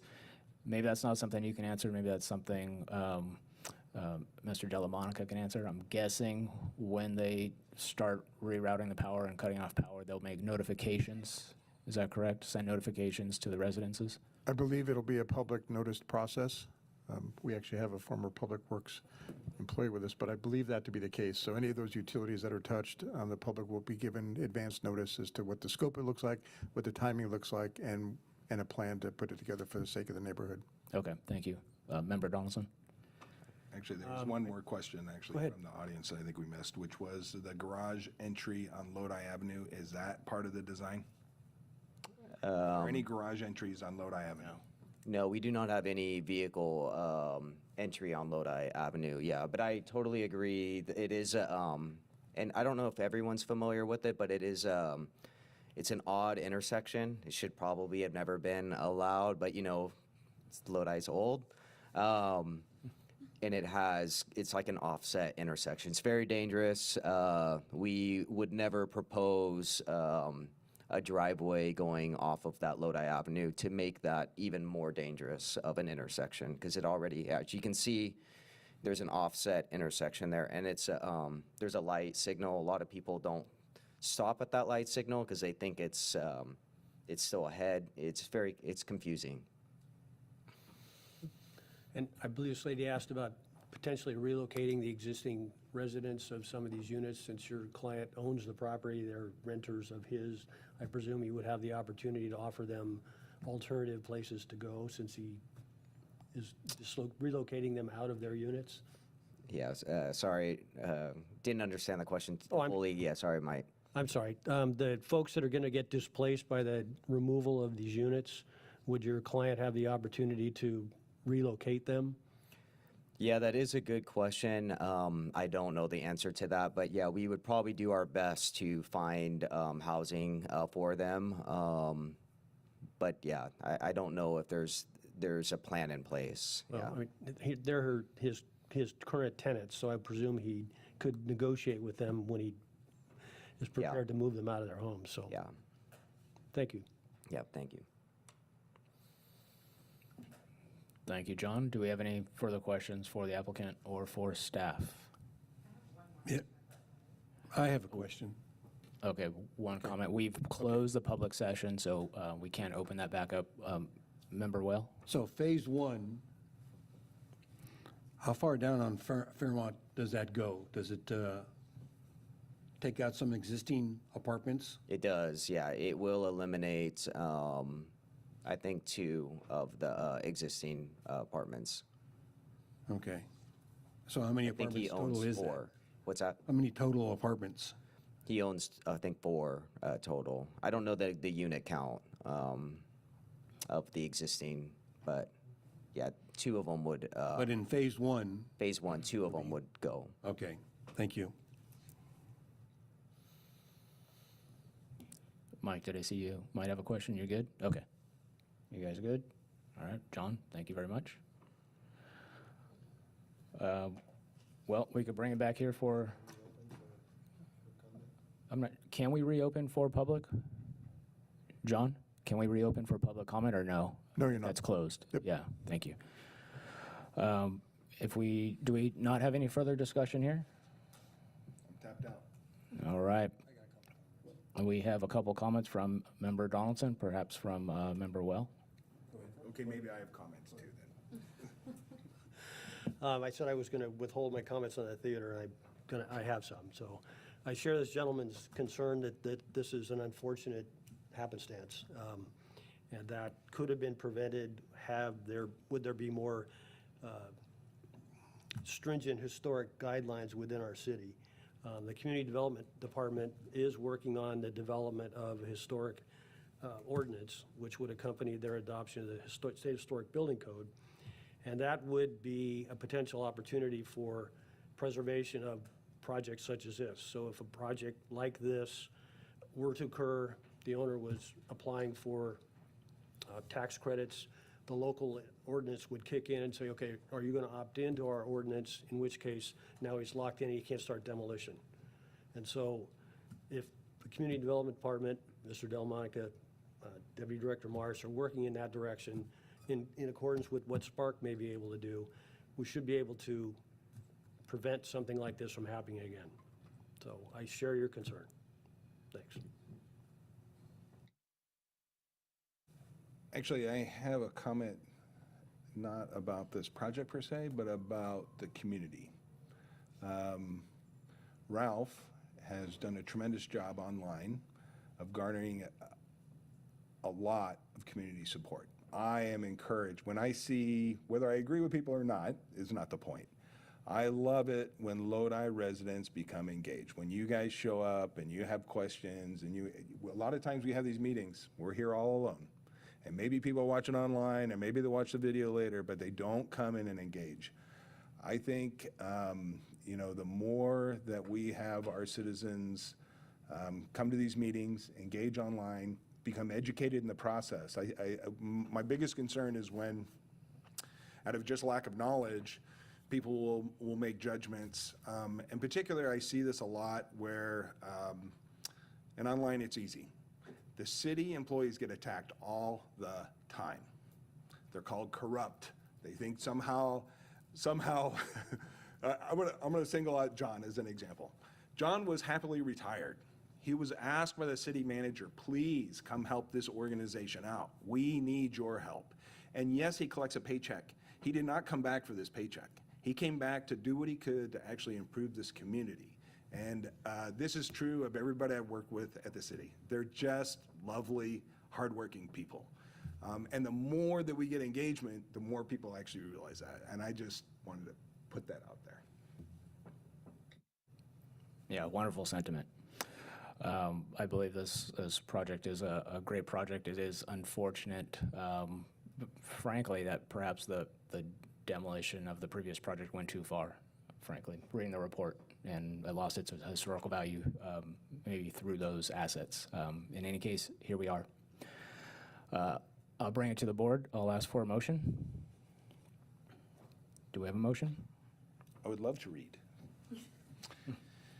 I move that the Site Plan and Architectural Review Committee find that the proposed project has been reviewed in compliance with the California Environmental Quality Act, CEQA, and the Lodi Environmental Review Guidelines based on the city's determination that the project is exempt under CEQA Guidelines 15332, Class 32 Infill Development Exemption, and approve the site plan and architectural review for a 44-unit senior townhome project at 1100 West Lodi Avenue, file number PL 2025-012, subject to the conditions of approval.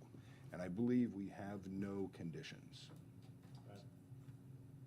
I believe the only conditions I mentioned was to just double check the setbacks and the PUE.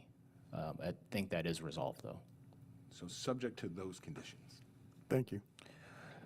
Do we have a second? I'll second. We have a second. Jessica, can you call for vote? Member Whale, Yes. Member Hamilton, Yes.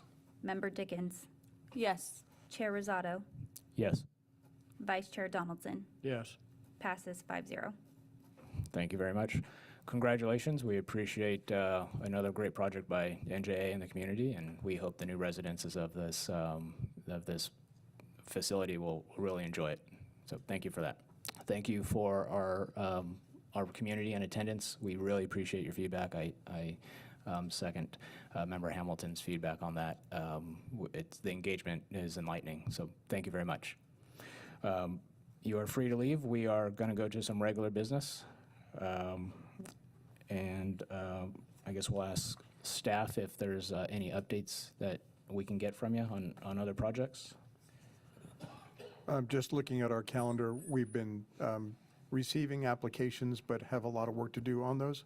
So I believe the next time we'll be convening will be March 11th. So we have another month off. But we see an uptick in work, as is typical, coming into the spring. So we hope to have more completed agendas for you by that point. Okay. Mike? Yep. If I may add too. Go ahead. Just on a comment, the downtown specific plan is in review by staff right now, and it should be in the coming weeks. Look for it to be available for public review. That will be followed by public hearing at Planning Commission and City Council. We're really excited about it. So look for that. We've been posting everything and updates on planlodi.com. You can go on there and sign up for email updates. And so once it's ready and posted for public comment, if you're on that email list, you'll get an email notifying you with a hyperlink to the website. Thanks. Thank you. Mike? As we're not going to have a meeting in February, and I think Director Delamonica is scheduled to retire at the end of February, pending his jumping and not doing it again. But if that's true, I would like to congratulate you and thank you for everything you've done. And we're going to miss you. Definitely. Thanks Thank for you your very work. much. It's not easy to go through this process. I told staff, this is the first time in my career I'm the one leaving everybody else instead of our staff retiring and moving away from us. So it's a territory I'm not familiar with. I was told by my city manager, who I respect immensely, our interim city manager, that I will never leave feeling like I was able to complete everything I began. But the good news is that the staff behind us, as nicely articulated by Member Hamilton, are equipped to move forward and keep the objectives moving that we've outlined. So I will maybe not be present all the time. I may definitely come into chambers and harass you to make sure you're doing a good job, because I can do it at that point. But thank you for acknowledgement. We appreciate your service. Member Hamilton, do you have a question? We've, over the last few years, approved quite a few projects, but the one that comes to mind, and I'm going to screw up the name, is the lakefront property, the one on Lake House. Lake House. Yes. Where does that stand? It has gone through all of its entitlements. It's fully approved. I believe we have construction documents now in our possession for Phase 1, which is all the residential units to the rear. The hospitality fronting Turner will come as a second phase. So we're in plan review for that, and we're absolutely willing to move that project forward as quickly as they are able to. I was remiss in doing this. Our chief building official is with us tonight. Hello, Derek Poe joined the city, how long ago now? 3 months? 4 months? Somewhere in there. Yeah. Well, maybe longer than that. 5 years. Yeah. Derek Poe comes to us with a lot of amazing experience. He has already made a profound impact in the department. He is working feverishly on issues that are of paramount concern to the community, and that is transparency in our permitting process, looking to find ways to continue to streamline our efforts and do all those other things that our community is anxious to hear. So he's decided, I didn't think him serious, but he said he was going to hang out with us tonight, and I apologize for not introducing him earlier. Well, we appreciate your attendance. Thank you. Thank you, and welcome. And you're needed, so. Since we were talking about housing with this agenda item, 2 projects were approved in the past. There was an apartment complex, I think, on Stockton Street, just north of that park. Salus. Yeah. Status of that, and then status of the one on Kettleman behind Walmart. The project on Stockton Street is referred to as Salus Senior. That is a housing authority project. We have entered into an MOU almost 8 months ago with the housing authority. It is a former right-of-way that was slated to be an overpass over the road line, but had been shifted down to Turner or Harney, logically for the connection to 99. So as an infill project, we're excited by it. They are going to their funding process right now. They've been accumulating dollars. They have the same race as everyone else when it comes to developing affordable housing. That is affordable by deed. And it is focused on seniors and veterans only. So you would have to meet those requirements. It will have a tiered income level approach to getting that accomplished. 2 phases, 55 units per phase. So they're looking forward, as soon as they have funding, they scored really well in their application, meaning everything you need to go get that tax incentivized funding. It hits all the buttons, meaning available to resources, available to transportation, available to community amenities. So it's a great thing, and we're excited by getting seniors next to one of our most viable public spaces, housing lots and lots of kids. So we're looking forward to that kind of a relationship. We've even discussed developing a boulevard at the top of the hill fronting that park so that the senior citizens can actually watch and engage in youth activities. So it's going to be a great project. But that's strictly based on their funding mechanism, but we've given all the green lights that they need. They'll be coming to us relatively soon with permits because if they are successful in their funding operations, excuse me, in getting the funds that they'll need, the clock starts for them, so they have to be shovel ready. We've approved through Spark the project in the past. Nothing's changed there, so they'll be working on their construction documents, getting them submitted, getting their approvals on their permits, so that as soon as the funding hits, they can actually begin construction. So that will move fairly fast if they're successful in their funding. Remind me the second project? Kettleman behind Walmart. Which one? Oh, 12 West. 12 West is in plan review still? Yes. So that is as well. as per plan and as per approved. We've seen documents for that project, so we're hoping that as soon as they're permittable, you'll see dirt being moved out there as well. Thank you. We're all good? What about the project on Century and Lower Sac, the southwest corner? I think that was. That was a 48-unit apartment complex? That was the 4-story one. yeah, that got- 4-story. but- What's- Yes, what's- I'm sorry. Too many projects in this old brain. I ought to retire. I got a few weeks left, man. Yeah, a few weeks, yeah. That project, I think the landowner lost confidence in the project when the public went crazy about the project. Even though it had worked towards approvals, they were a little bit dismayed. They came back in and they actually met with members of council and city management at the time and had a revitalized attitude towards it. We were getting ready to hold a public session with them. They conduct a large percentage of their work out of the U.S. So they were literally overseas for a period of almost 7 months. Never heard a word. We wrote emails. We tried to make contact. The community quickly rose and said, see, they're not willing to come and meet with us, which was never the case. We reached back out. There was a revitalization of their interest to proceed, which then meant we would have gone to city council for final approval on the use and then bring it back to Spark for a final okay on the plans. That has yet to happen, and we don't know exactly where it sits. They still own the property. They have not sold it or put it up for sale, but unless you have an update. I wanted to add that the city council directed staff to remove it as a housing element site, thereby not allowing the rezone from medium to high density. And although they had separately submitted an application for a rezone from medium to high because they were pushing forward, they didn't want to wait for the housing element rezones to go, so they had separately applied, paid the fees, we're going through the process. And so when council voted to direct staff to remove it as a housing element site, thereby not allowing the rezone, they have kind of backed off. Because they would have to completely, they've already paid for drawings. They had, I think they were almost at construction level drawings for the 4-story product. And so they'd have to completely redesign it for 3 stories. I don't know if that pencils out for them. So I have contacted them and asked them if they're still interested in doing 3 stories, and they've just not replied. We have also had to encounter the state of California because of our housing element, and it was not received well that we were backing off on a housing project. In particular, a housing project that represented density in an area that would not normally have it. The whole idea of the housing element is balancing housing types around our community. The idea of getting higher density in what would normally be a single-family residence is actually something that we will continue to strive to do, to have blended neighborhoods.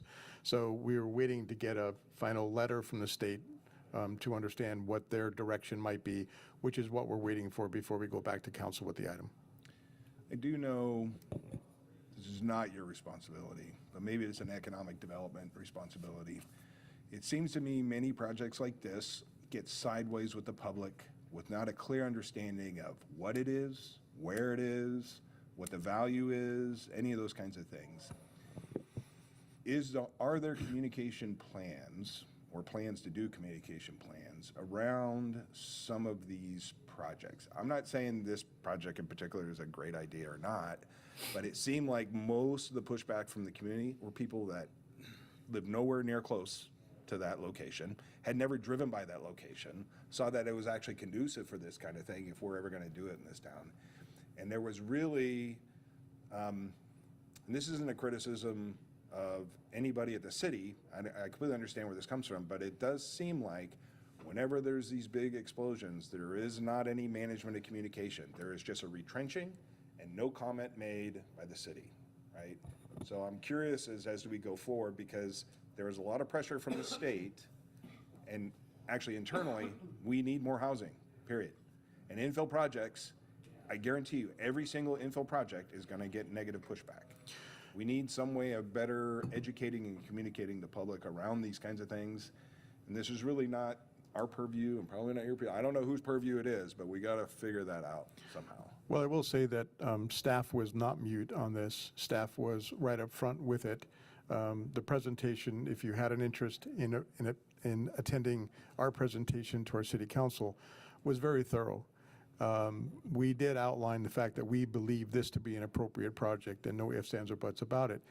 From the city's perspective, and I can say this as still a city employee, it is never our obligation or job to question anybody on their particular opinion on things. So while it appears we're mute on a subject, we abide by the right of anyone to say anything about any project.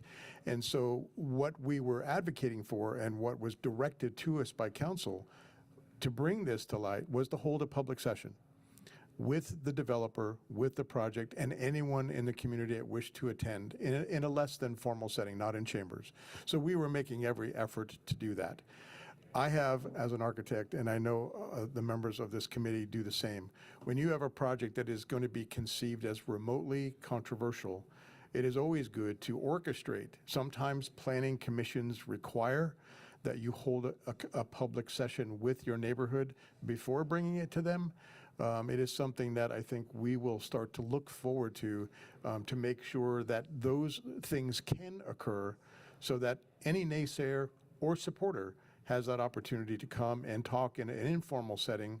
I agree that a lot of people are a little intimidated to come into chambers and walk up to a microphone, but in a community room somewhere or in a library or somewhere else where we can hold a public setting that is less perceived to be formal, we hope to be able to head those things off in the past, from the past. This project ran into a political nightmare. And when I say that, I need to say it properly. You're about to that we had opposition to this from the get-go, and it was never valid. It was never valid. But you can't dispel that unless you can get into a situation where you can meet with the public face-to-face. And unfortunately, when they left the country and did their job, by the time they came back, I had gotten phone calls from the opposition several times saying, where are we, where are we? And I kept giving them the same information. We've reached out, we just can't do it.